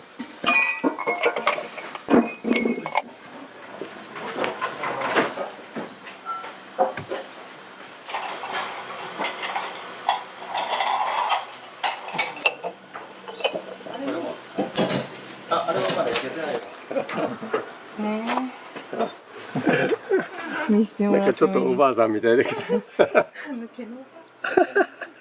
これさっちゃんですか？はい。はい。ありがとうございます。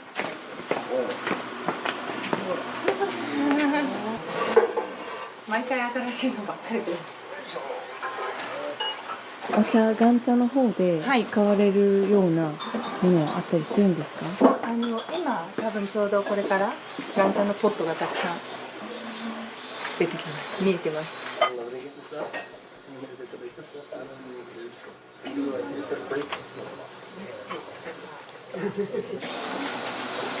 何でしょうか。何でしょうか。お風呂のするね。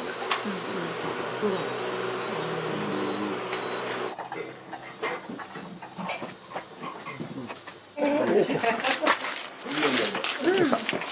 先に皿出しましょう。皿。はい。お願いします。あとはみんながこれはまた違うけどな。よし。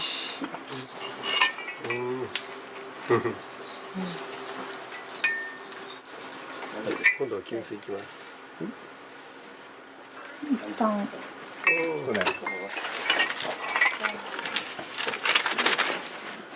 かわいい。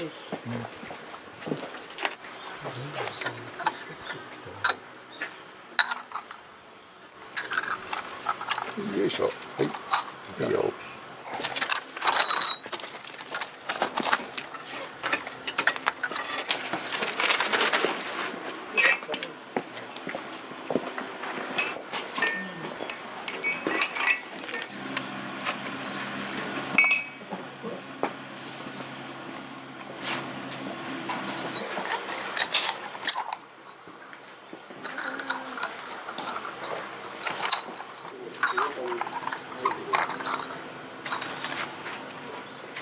あれのとこ、誰だっけ、シネマのとこ、バケツの。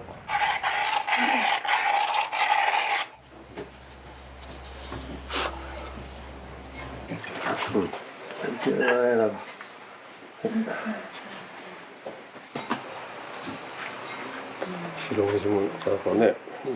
すごい綺麗に中がね、綺麗ですね。ねこんなね。すごい素敵。でこれがもう一回もうちょっと高い温度で焼けちゃうとこれは全部消えちゃうの。もう普通の白になってきます。これなんかもっとすごいほら。本当だ。ああ綺麗ですね。こんなのはなかなか。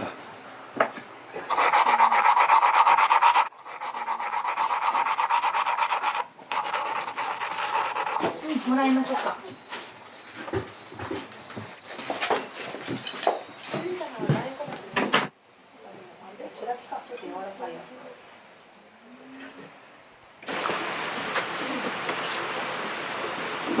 はい。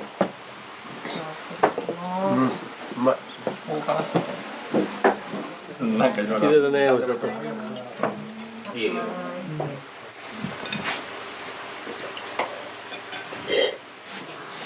うん。うん。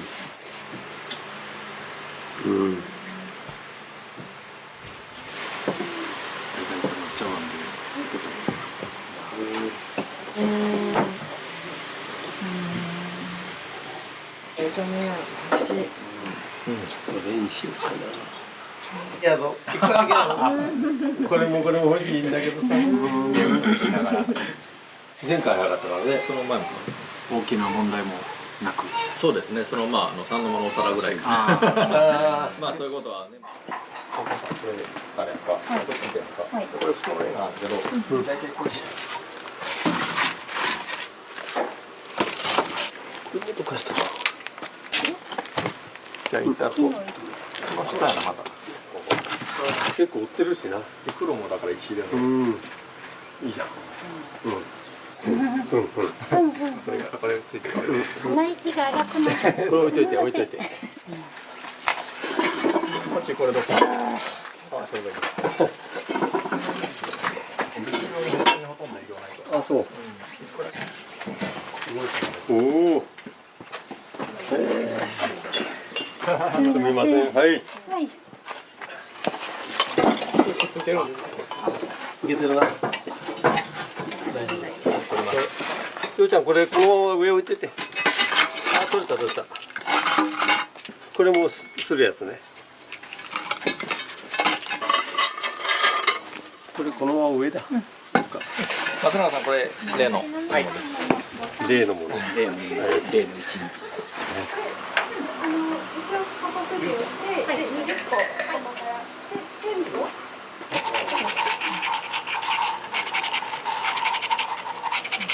まあでもちょっと形としてちょっと弱い。弱い。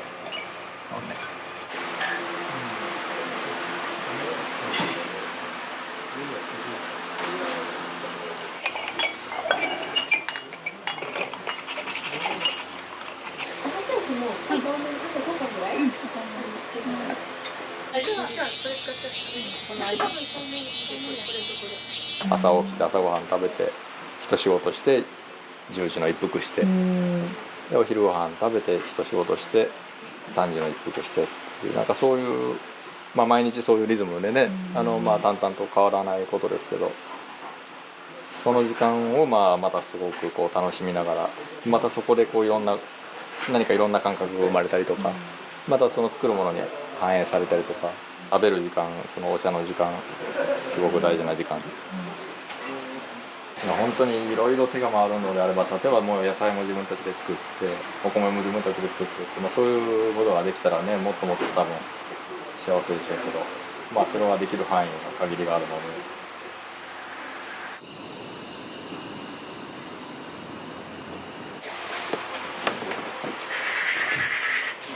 もうちょっとです。はい。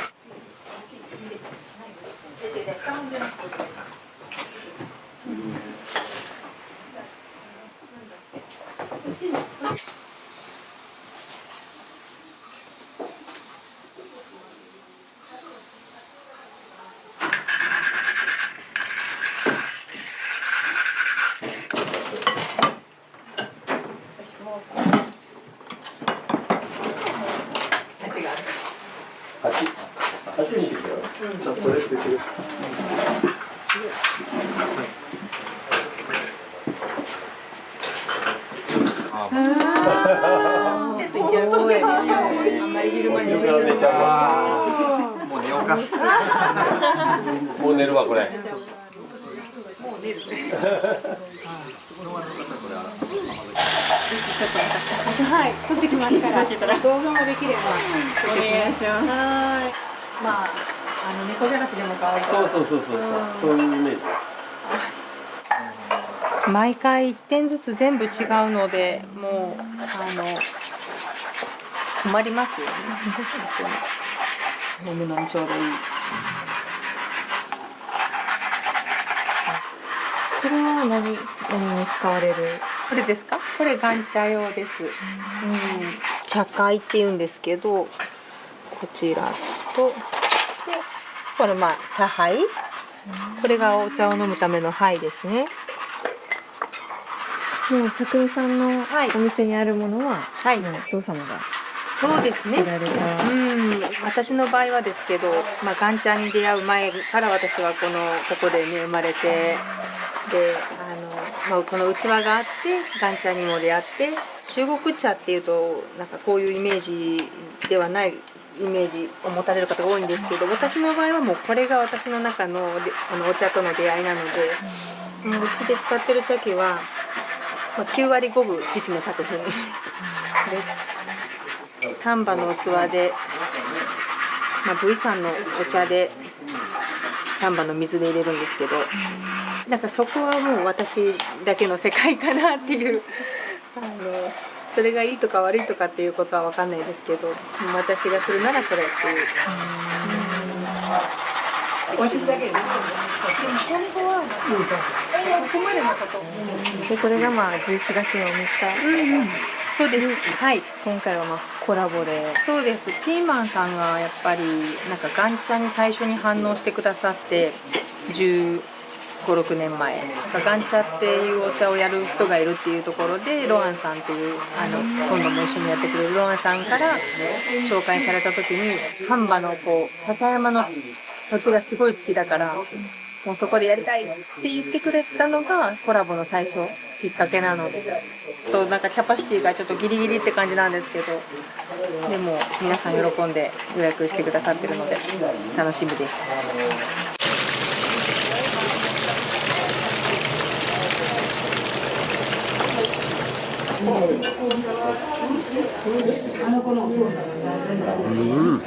That was with all of us, plus Moody and grandfather.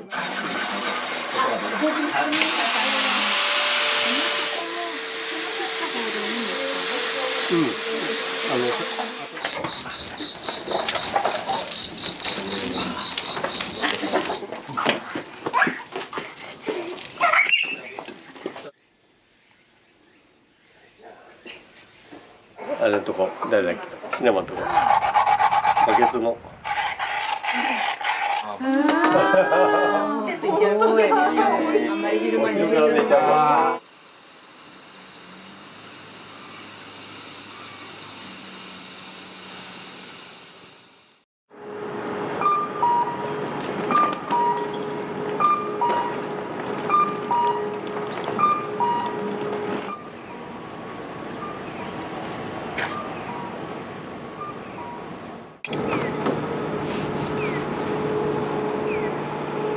おはようございます。おはようございます。今日は笹山の方に野菜の仕入れに行きます。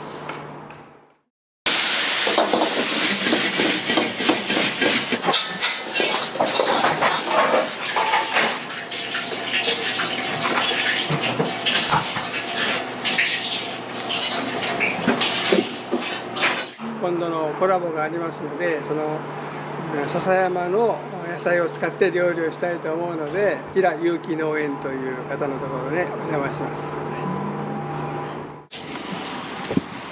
今日晴れてよかったね。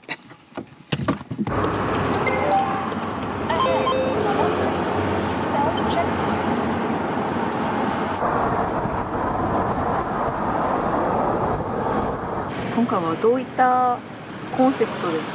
丹波で開催する、ね、コラボやから、その丹波の野菜とか丹波の食材を使って、やってお客さんに喜んでもらうことがいいかなと思って木良幸郎屋さんのお力を借りてやることにしました。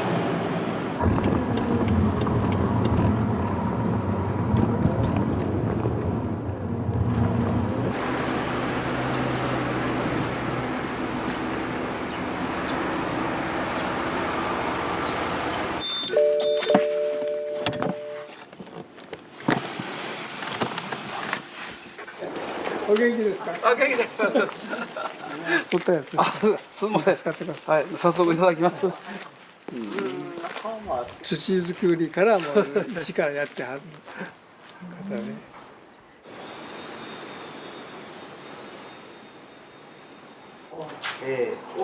はい、今からちょっと選別して牛食いとか飛ばして面白い、はい、はい、味になりますね。これは何？これがね、丹波の黒枝豆ですね。今ちょうど10月旬の特産なので、今がちょうどもうプリプリ膨らんでる。じゃあ今白大豆も作ってまして、丹波の白、もう見た目はね全然黒と変わらないぐらいの大きさなんですよ。でも中が白大豆で、だから白です。白です。でね、黒はコクがあるんですけど、こっちすごくクリーミーなんですよ。はい、味になりますね。あ、今火作ったんでちょっと。よろしくお願いします。完熟のオリーブパプリカと、あ、そうですね。バターナッツかぼちゃ。ピーナッツみたいな形してるよ。これを何に使われるんですか？酵素にしてデザートにする。これ4キロ。4キロ。はい、ありがとうございます。花は結構ありますか？まだ。あ、まだあります。はい。これがロケットセルバチコ。ごまの味です。そうなんですよ。すごく香りがいいんです。じゃあ万願寺の小さいミニ万願寺、ミニピーマン。これしたら200ぐらいです。はい。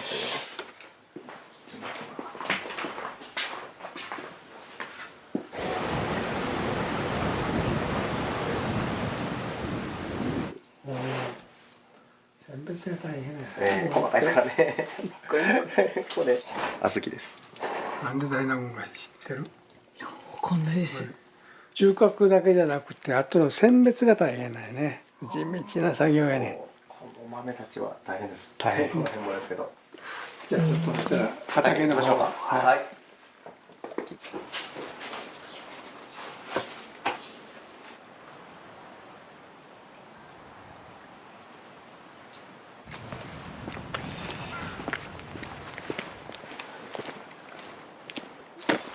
ここ一帯がそうだね、木田さん。はい、そうですね。こっちの奥までもどん突きまで行ってまして、でここの中でまあ半分ぐらいかなですね。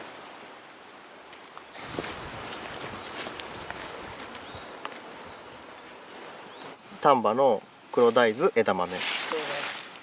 雨不足にも耐えれるというやつね。なので有機だから良いわけではなくて、普通の農薬観光栽培でもちゃんとした土作りをするとかいうことってすごく大事。薬を使わないのが有機ではなくて、本来のこの土の力を生かすとか、生物の力を生かすとかっていうのが有機的ってよく言うじゃないですか、言葉。いろんなつながりがあるっていう。本来の有機。そうなんですよ。それが本来の有機なので。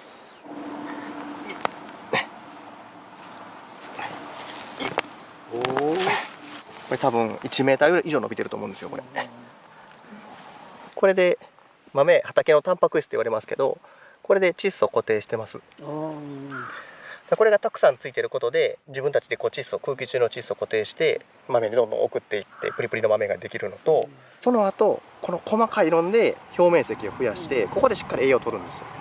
土台というかね、これが大事だよね。大事ですね。張り尽くすいう。これが本当の有機農法。そういうところにやっぱり片さんは目をつけて。そうそう、お父さんの時からまあそういう話ちらほら聞くやん。そしたらもうやっぱ土作りからがね始まるんだよね。大事です。それとその知り尽くすことで、それをいかにこう循環して還元して循環に回してこう、次につなげていくというかね。返して、でまた吹き込んで、これをまた分解して微生物の餌にして、でまた分解されたものをまた野菜が吸うっていう形のサイクルを、野菜も出荷したもの以外はこうやってまた返していきますし、でこの周りの草たちも草刈った後またこういうふうに返していって、できるだけこう有機物っていうのを使うっていうのを大事にしてますね。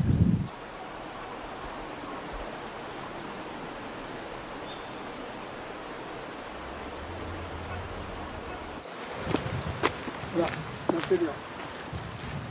大きい杭ありますよ。これ二葉製です。丹波栗の。これ去年の言ったさっきの豆、枝豆の枝と、あと刈草とこう混ぜ合わせた。人気を作ってる。肥料作りみたいな。そう、堆肥です。堆肥。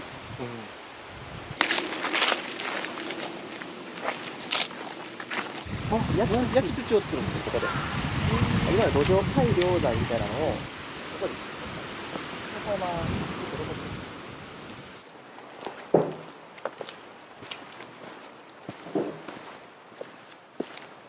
色が少しずつも黄色くなり始めます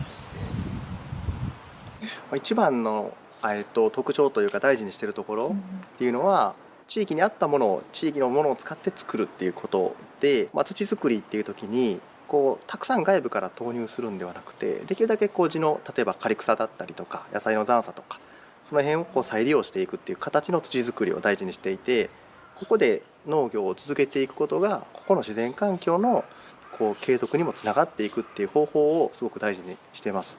でその結果美味しい野菜ができていくし、ここの環境も残っていくっていうことをすごく大事にしているので、はい、失礼します。ありがとうございます。このお野菜を持って次の日曜日ですか？そうそう、地産地消という意味で、お皿も丹波で焼かれた丹波焼き、小鳥のお父さんという柴田さんのスイープウェアの器を使って料理を作るね、どんな料理が出てどんな反応があるのかがね、楽しみやね。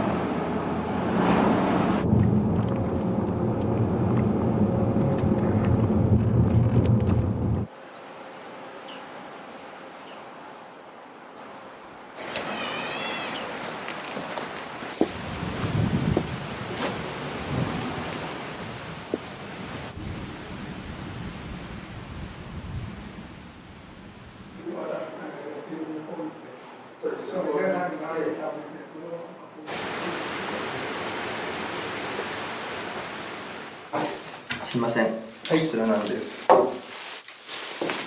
山台さんっていうところのお肉なんです。臭みも多分ほとんどないと思うんだけど。何使われるんですか？これは低温ロースト調理。鹿肉。そうです。僕が通った高校の1個先輩です。やっぱり台風にならないか。また11月3日よろしくお願いします。よろしくお願いします。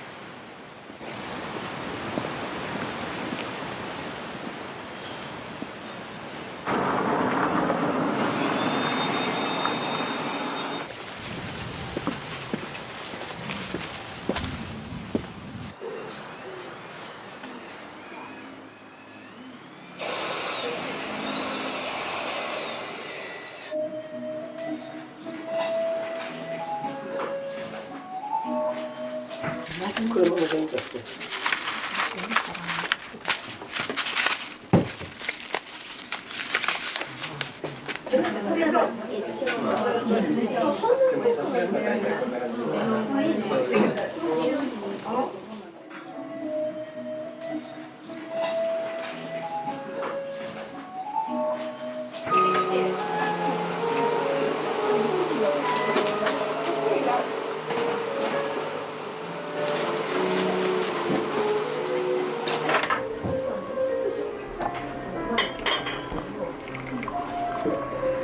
こんな今日大掃除なんですよ。ちょっと来てもらうから。ありがとうございます。そうと今残し札。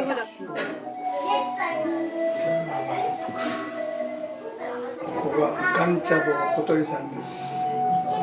中国 V さんに生息する岩茶を直接買い付けに行かれて、土地でこの土地の水を使って岩茶を提供されています。中国にある岩茶と、それとは中華料理のコラボって密接な関係にありますので、中華料理を食べた後にその感謝でひとときを潤うみたいな感じで、締めの感謝で秋の夜長を楽しむみたいな感じでいけば最高だと思いますね。まあそういうことで。ありがとうございます。改めて。気楽に言うから気楽なやつ。そうですね。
おはようございます。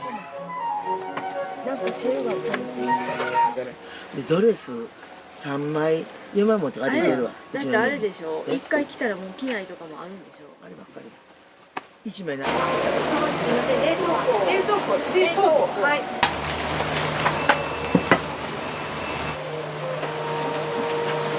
稽古とさとみです。これ知りんねんな。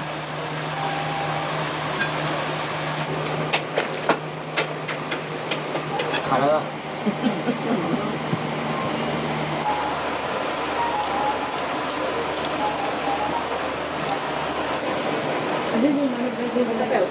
小島さんどこ行った？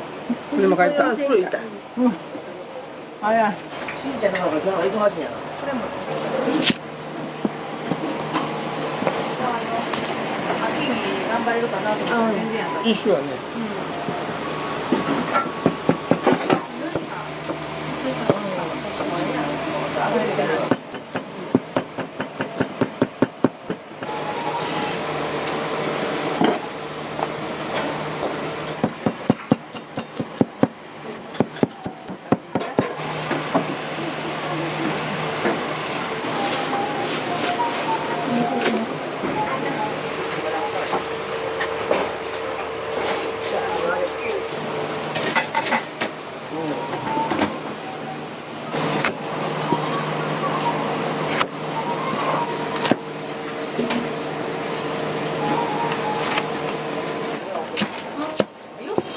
なんでじゃあ。そうしましょうか。袋のままでね。今日はピーマンサン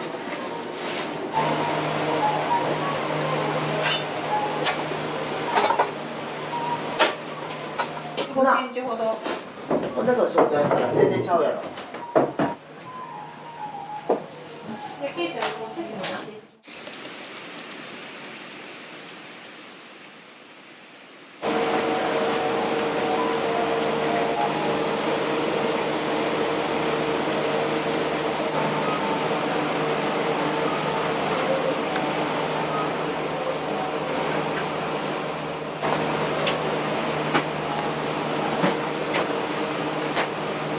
今日はどのようなイベントになってるんですか。はい、今日は小鳥のお父さんである柴田さんのスープウェアの器を使ってピーマンの料理を皿に盛り付けたいと思います。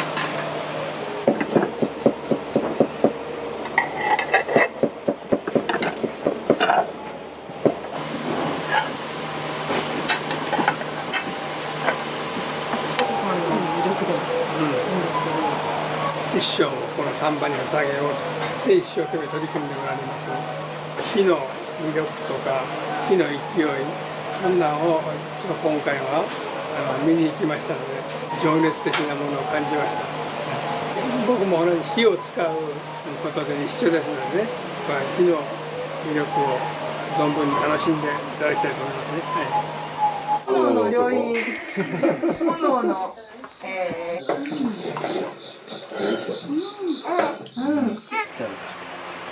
それはどちらかというと分厚すぎたからです。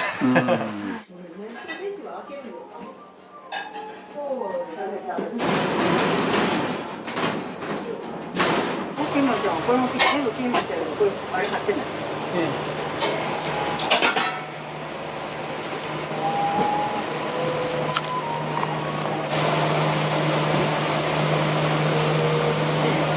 雰囲気がもう落ち着いてる旅というかもあんなあそこの感じな。はい。このあれ。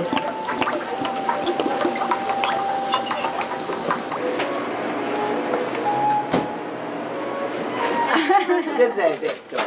3年のブランカっていうことは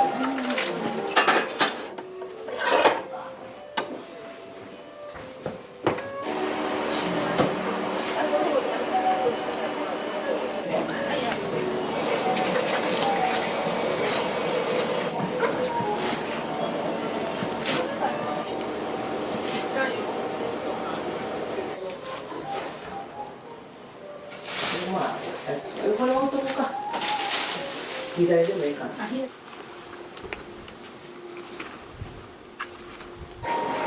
今。お菓子用なんだって。熱い。おしゃ熱いのか。ベータカロチンが人参の10倍からあるらしいですね。で甘くない。あんまりべちょっとしてないし。この硬めが好き。サクサクや。甘くないの美味しい。揚げたりしても美味しいかも、チップにして。極品日系を入れます。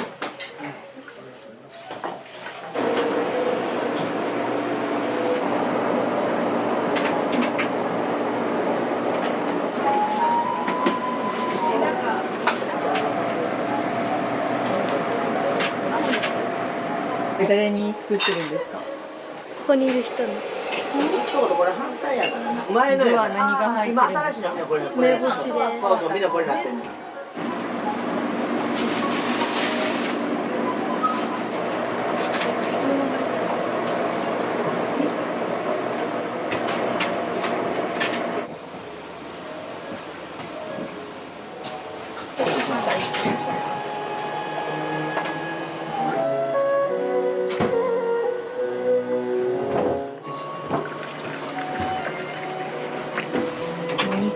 これはもう岩茶です。岩茶の貴酒っていうお茶で一番岩茶の中心的な味わいの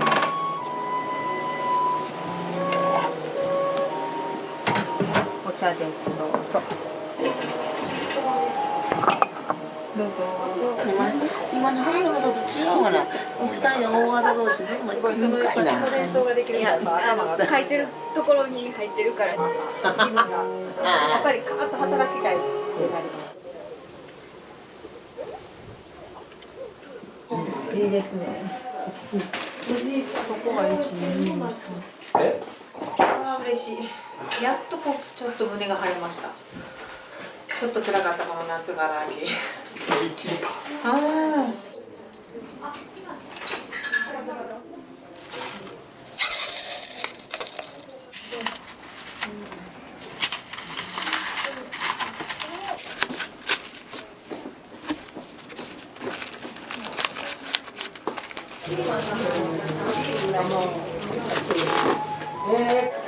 そのために私今このように。箸置きをお帰りの際に皆さんに配るんだそうで。キラさんとこのメイクイン。ないの？水のどこにあるの？ここ。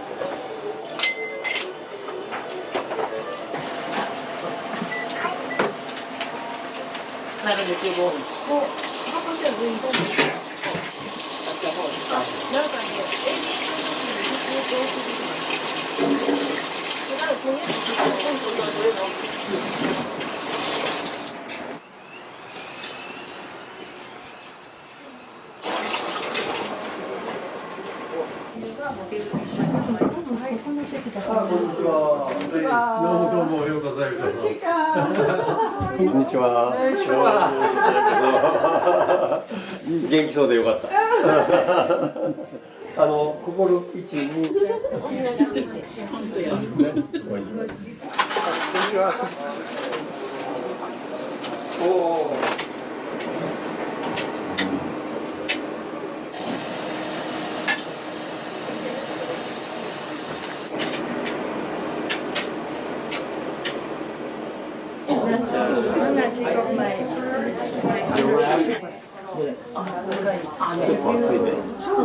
豆とお湯サラダじゃなくて、シェカニングにサラダのような感じでちょっとサラダ風にした感じ、実ははい、承知いたしました。ごゆっくりどうぞ。ではジャスミンティーと食事中にラオチュウとお伺いいたします。ごゆっくりお過ごしください。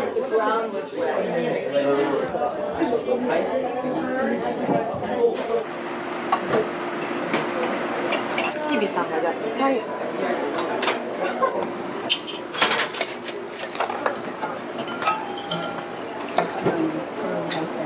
これ千原さん一個ください。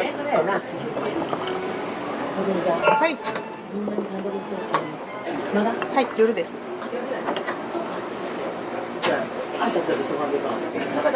5番テーブルさん、男性がハートランド、女性がジャスミンです。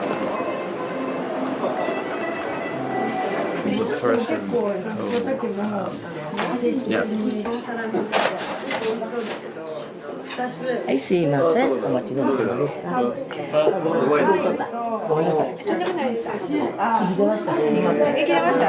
出ました。ごめんなさい。ありがとうございます。お水。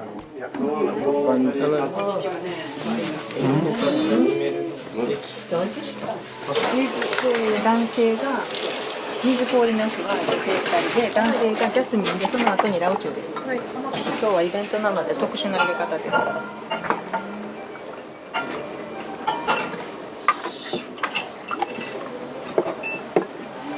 男性です。ジャスミン。ジャスミンのお客様。はい、失礼します。ここの器やな。これもみんな柴田さんの。そうですよ、お父さん。住田さん。こちらです、お父さん。うん。さっきお名刺いただきました。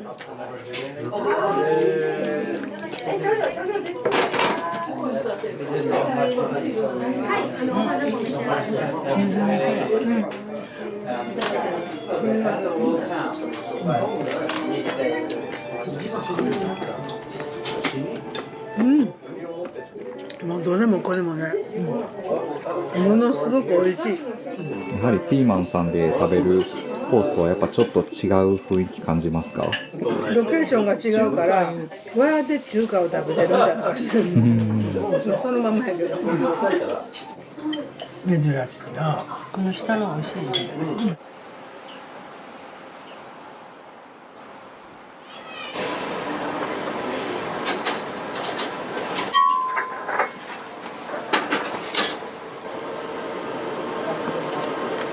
梅を岩茶で炊いたもの。これはやっぱり梅のクエン酸の食欲増進とか胃を整えたりするものプラス岩茶の血流改善とか抗酸化作用、梅も両方なんですけど。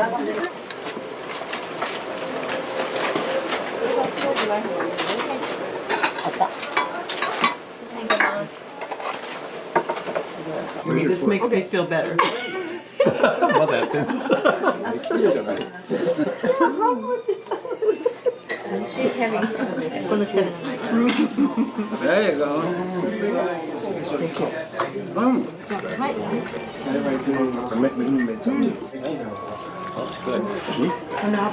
Oh, 飲みやすい。 Did she get herself? No problem. Okay. こ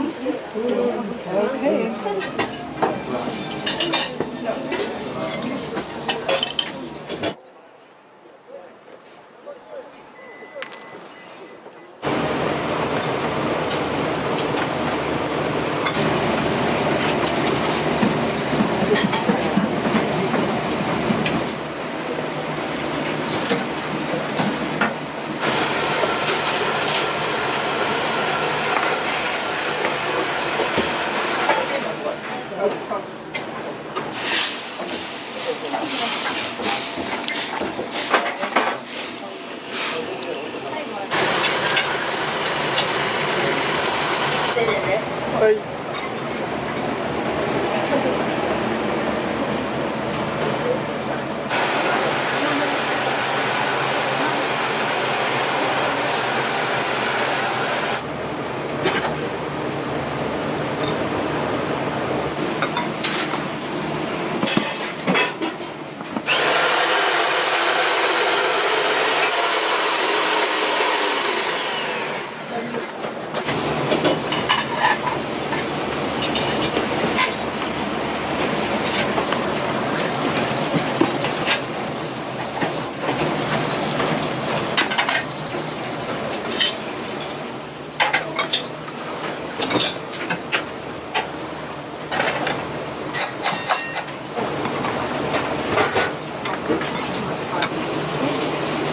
じゃあそっちがなんか入れてる。それ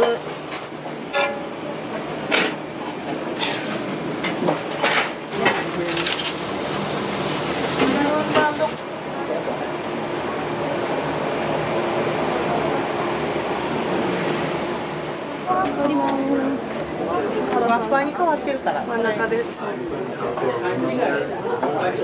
And after you've done a few pieces, then you can decide what size loom you want.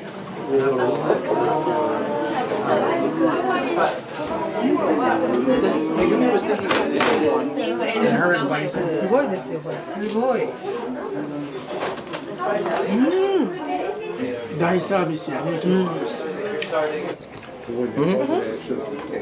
The thing is the threads. when I was in school, when I was bored.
すごいわこれは。写真撮るの忘れてる。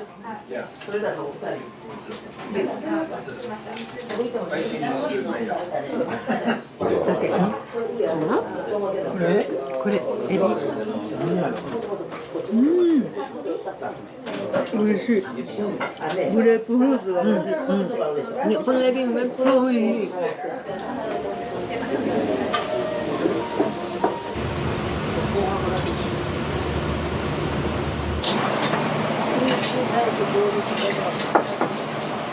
未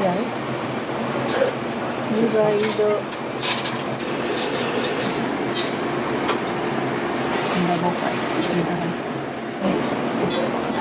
これ乗せた。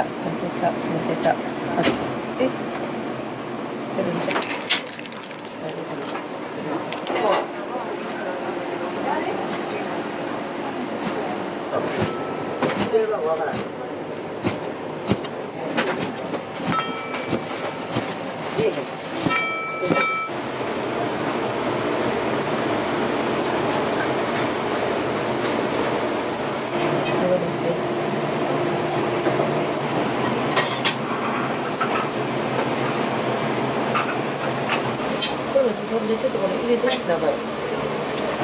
確か。そうです。ね、これ最後、一番最後にする。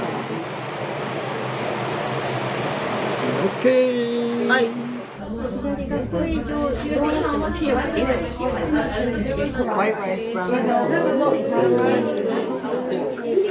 キウイを持ってるんですよ。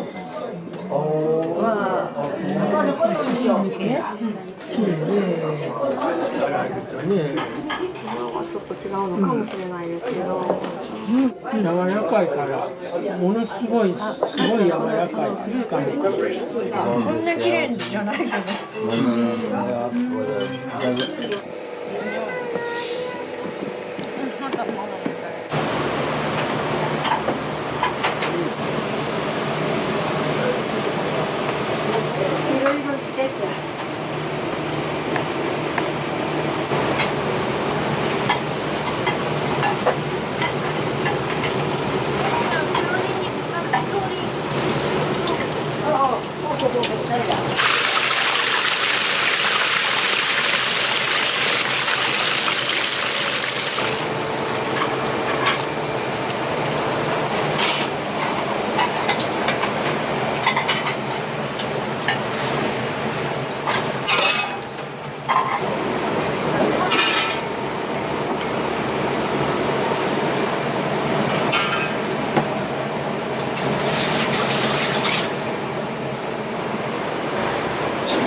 こんな感じ。はい、蓋持ってよ。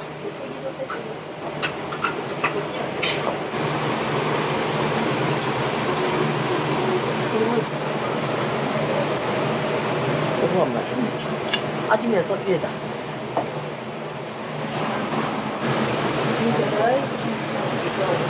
白もええで、白もええね。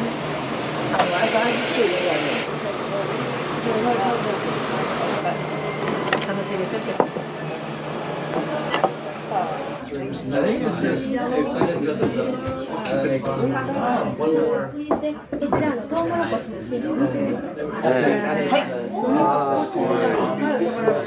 これ何？黄色。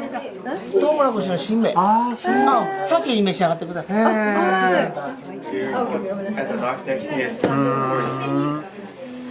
当時ね、だから開店当初は1回だけだったんですけど、1年間。それが、何回か、2、3回。こ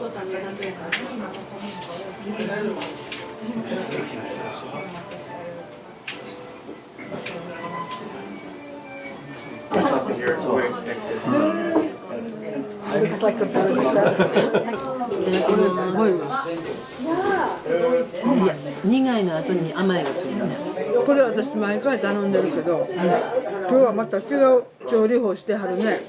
これはミニピーパー。こんな可愛いのよくあったね。美味しいです。脂身がむちゃくちゃ美味しいんやけど、甘みがあってね。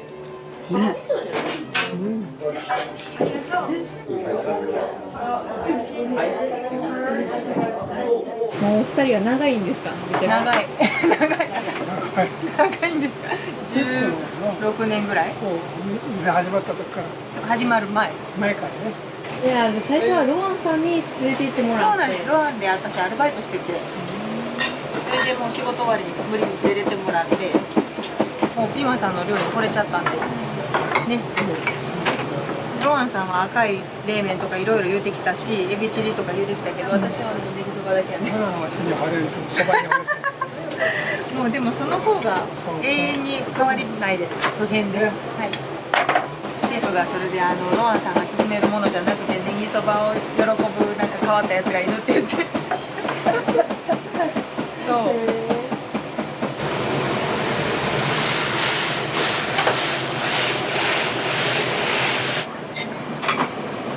はい、ここないです。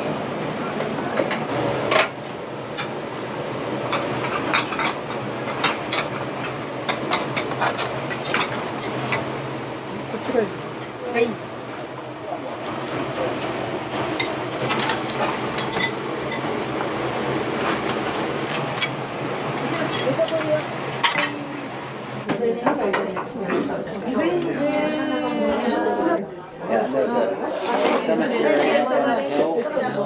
Look at those handsome bowls. Yes, yes.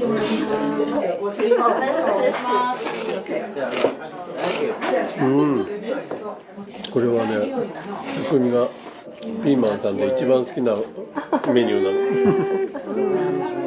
の。シンプルイズザベスト。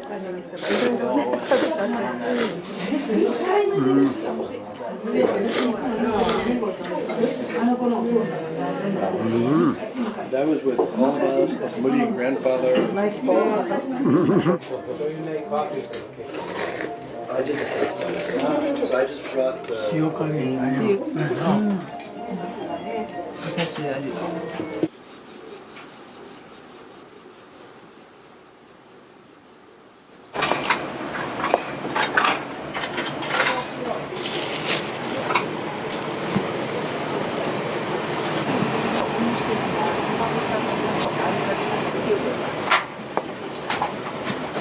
ごっかり。そ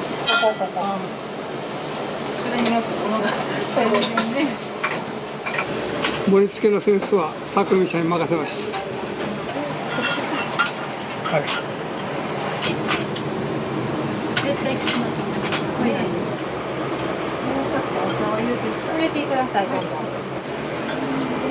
これ。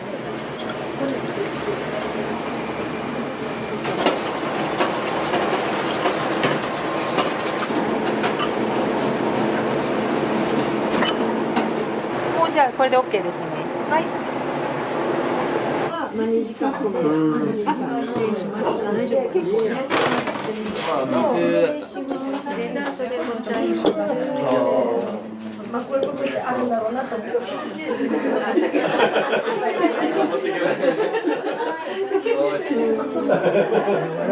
紅芋の味が満載やねんけど。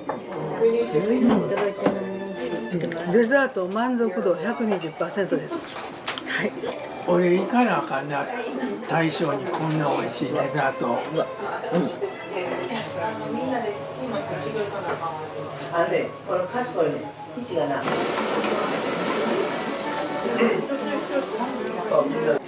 これが極品日系の茶葉です。これが。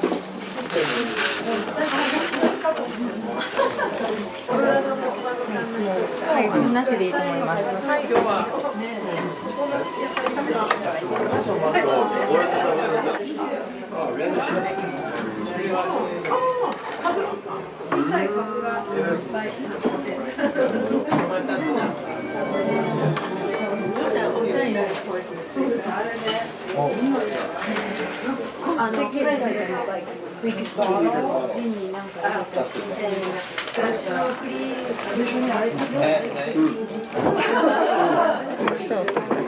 らない。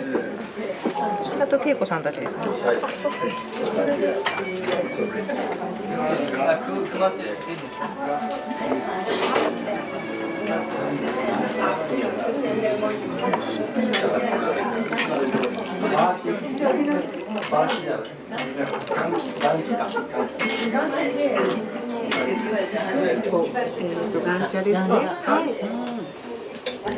このねデザートとかん茶がねものすごい合います。めっちゃね口の中でねやっぱり。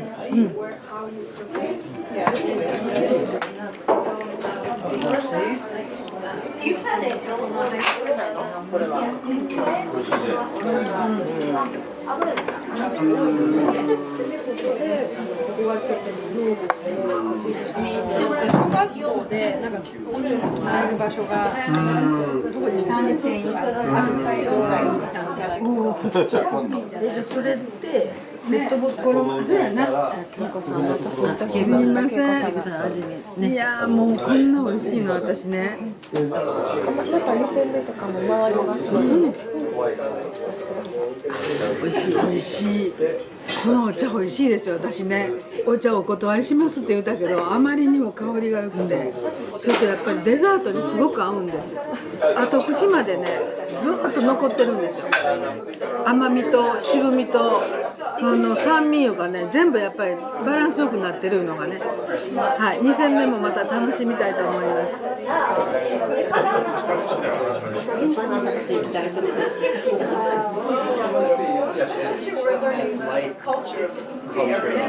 あ、そうでしょうね。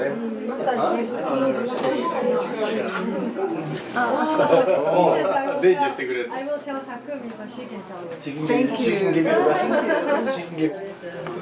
いろいろとね、調味料のことで随分聞いてた。このドレッシングはどうやって作るの、何が入ってるの、とっても美味しい。今を読むんですよ。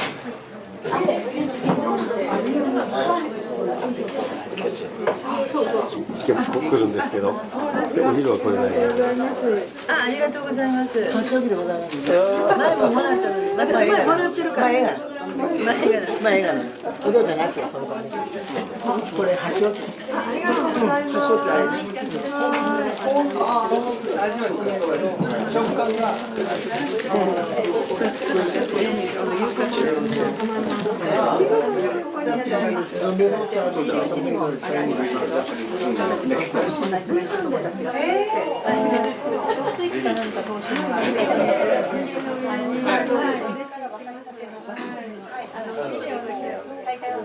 どうもありがとうございます。ありがとうございます。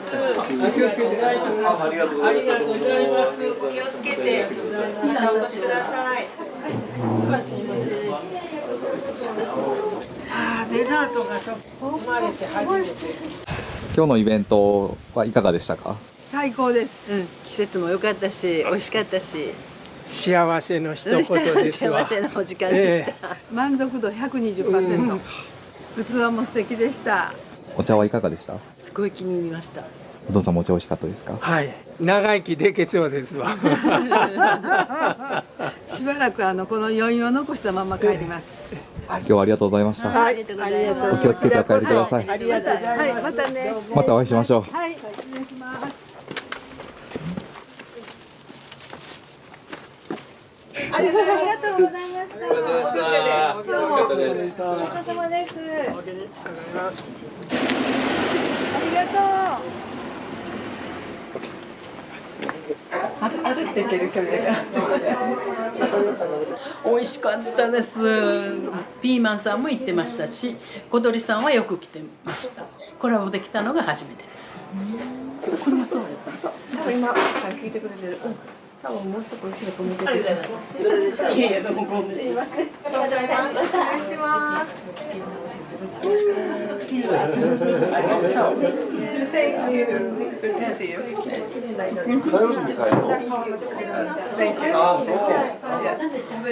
またね、またね、また来てね。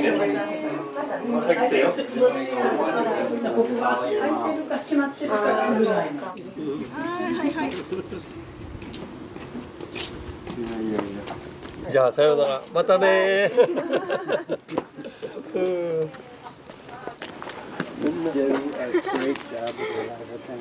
はい。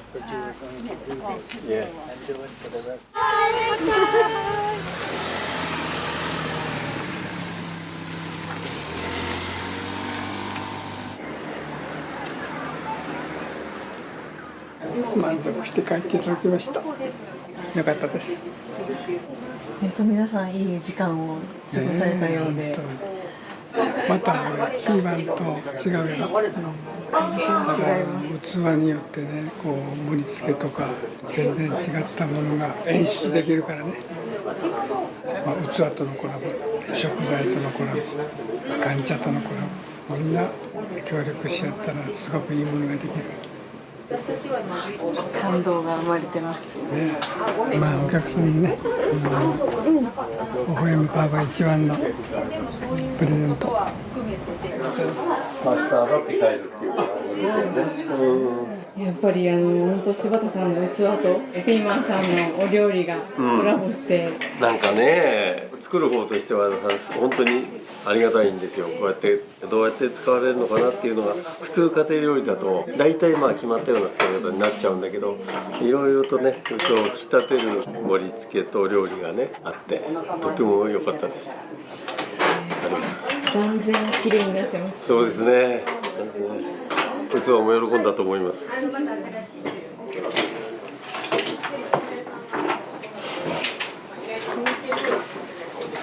ちかお茶どう？お茶飲めば？飲む。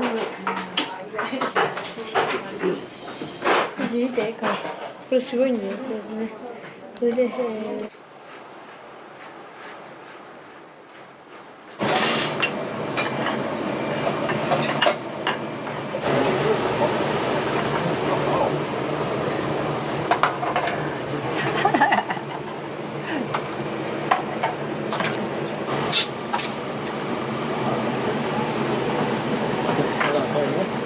これちょっと音が取れる。これお姉ちゃんたち。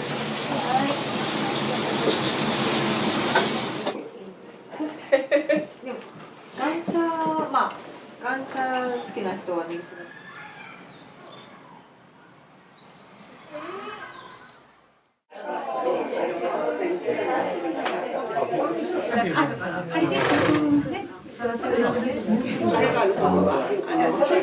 オリーブがあるところ入れる。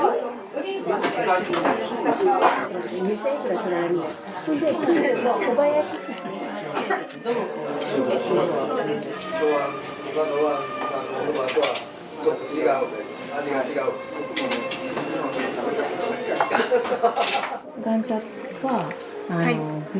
見賞のルイさん全て。そうです。ガンチャはそこでしか取れないし、そこでしか作られてない。これも仕入れに書かれてるんですか？そうですね。もう仕入れという言葉を使えば本当にその通りなんですけど、お茶を仕入れに行くっていうと大体皆さん現地に行ってそこでこう市場に行ってお茶を品定めしてそこでこう自分で選んで買ってくるっていうイメージだと思うんですけど、私たちが仲間としてることはもう現地にこのお茶を作ってくれてる人がいて、そこに訪ねて行ってその人たちと1年間の活動の報告をしてで新しいお茶を全部試飲させていただいてでそれを受け取って帰ってくるっていうイメージです。他のお茶と比較して何か選択してくるというものでもないし、その方たちが作ってくれたものを本当にいただくっていう、だからこそ私はこうやってるっていうところですかね。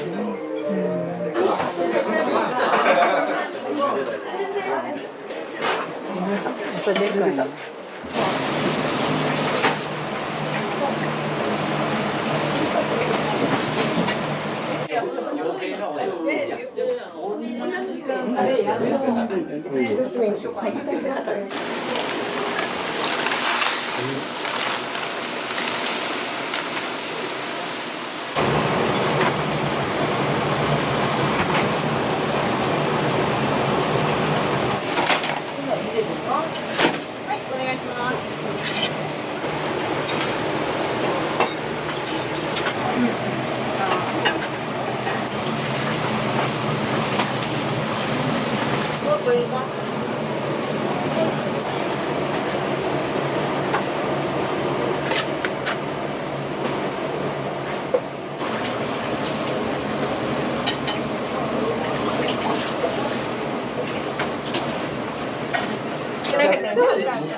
せ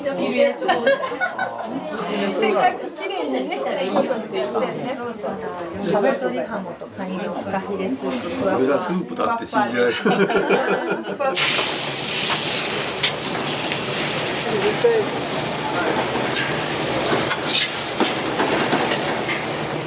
塩味はこれね、塩麹だけで。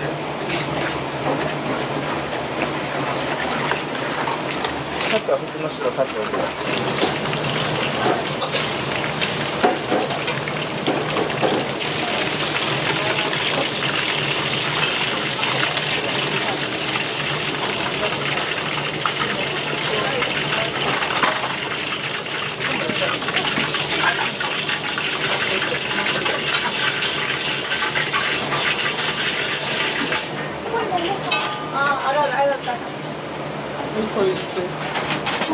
頭、尻尾、胴体2つずつ。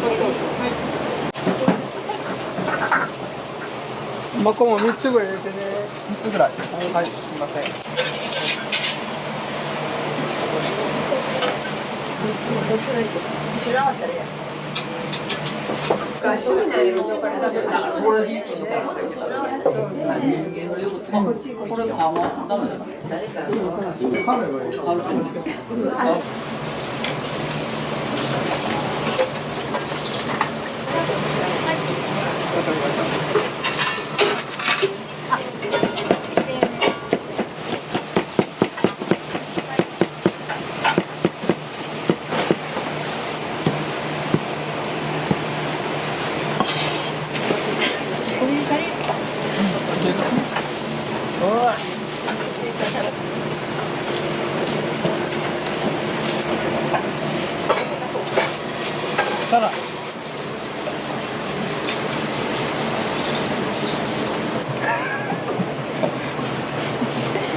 はい、入りました。はい。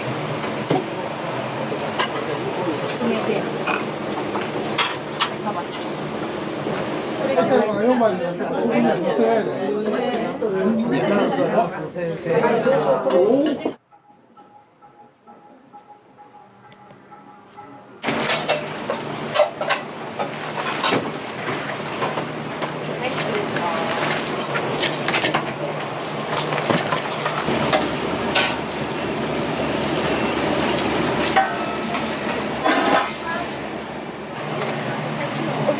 わさびの。はい。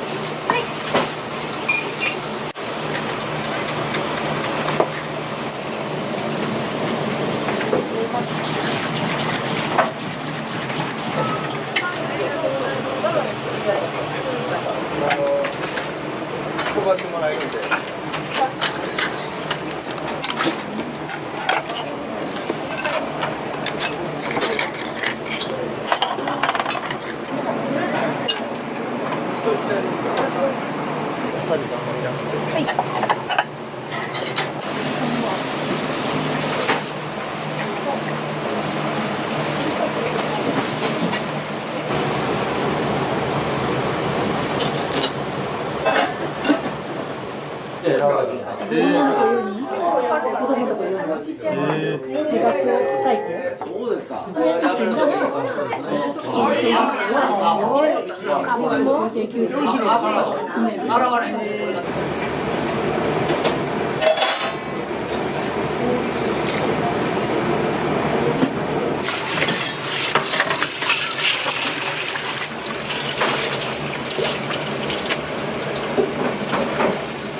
はい、お願いします。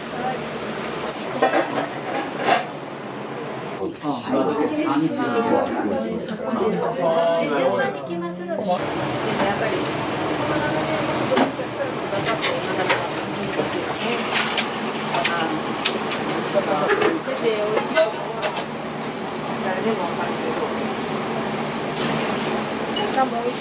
ちょっとお湯足してください。はい。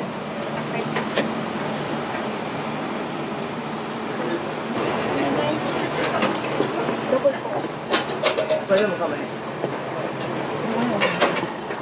いつ来るか。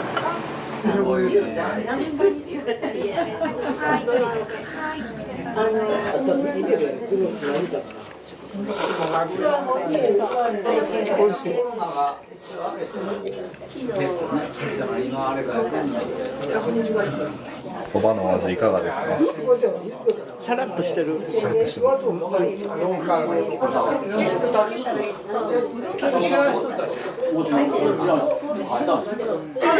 の料理いかがでしたか？食べてみて。大満足ですか？そばとかどうでした？しっかりコシがあって美味しかったです。いつもね、ピーマンさんの料理は食べてるんですけど、今日はまた違った手法で美味しかったですね。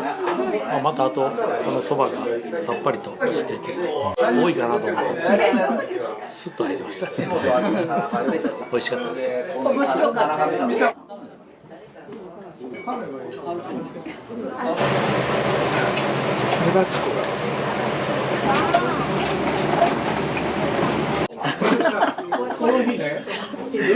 バレバレですね。聞いてるのがバレバレです。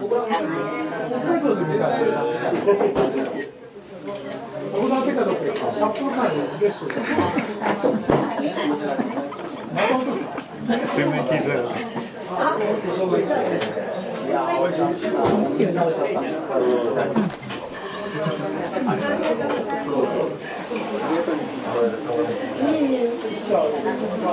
あ、そう。お礼するもんないかな。腰も作ったから。自分がこうなんでこのお茶に打ち込むのか、なんでこれをやりたいのかって言った時のきっかけは、私の生活の中にこの岩茶があって、この岩茶を飲むお茶の時間がすごくやっぱり生活の中で幸せだったなと今思いますし、暮らしの中で美味しいお茶を飲むっていうことの中で自分はもうそれがかけがえのないものだったんですね。でもそれを仕事にしようって思って20数年生きてきたわけではないので、でもやっぱりその中で何か仕事アルバイトをするにしてもやっぱり飲食店、ロアンさんもそうなんですけど、お世話になってお金を稼ぐために何か他の仕事をしようって思ったことが一度もなくて、食べ物とか自分の中にはずっとあったんだと思うんですけど、それもやっぱり自分の育ってきた環境の中での自分の中に植え付けられたものがベースにあるんだと思います。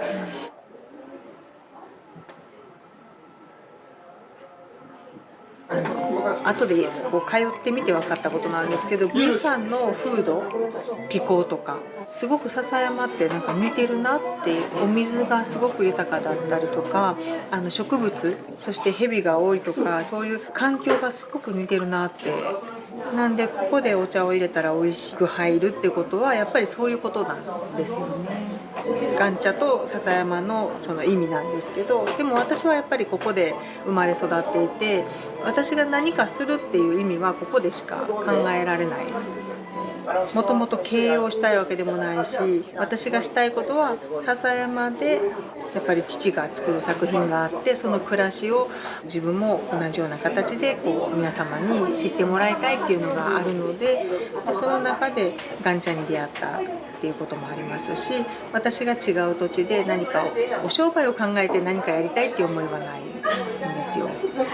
笹山で暮らすっていうことがどういうことなのかっていうのは、笹山の町の中でこうお土産物を買い物をしていたりしても、そういうことは知ることがなかなかできないので、ここはそういうものを感じてもらえる場所であってほしいなって思います。だから景色もそうですし、器を使うとかお茶をいただくとか、そういう時間をここで持ってもらいたいっていう、その思いでこの場所も出会った時にここだなって思いました。ちっちゃい一番若い中で。あ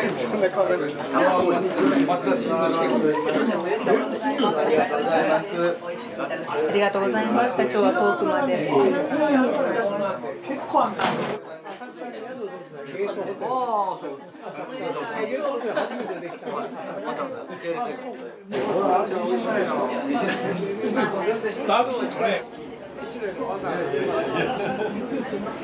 あんたと同じ子でどういう。はい。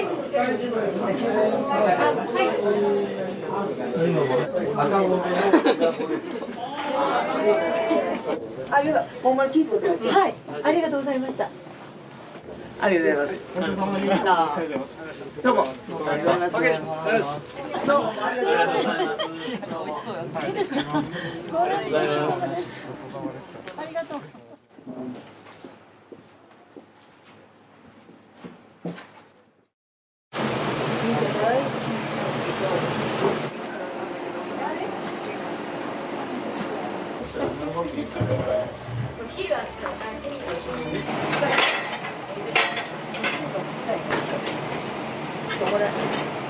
ないというかね、これが大事だよね。大事ですね。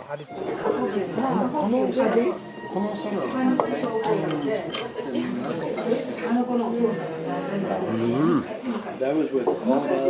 あ、そう。それ何してるの。ありがとうございました。今日は遠くまで。ワンちゃん美味しいでしょ。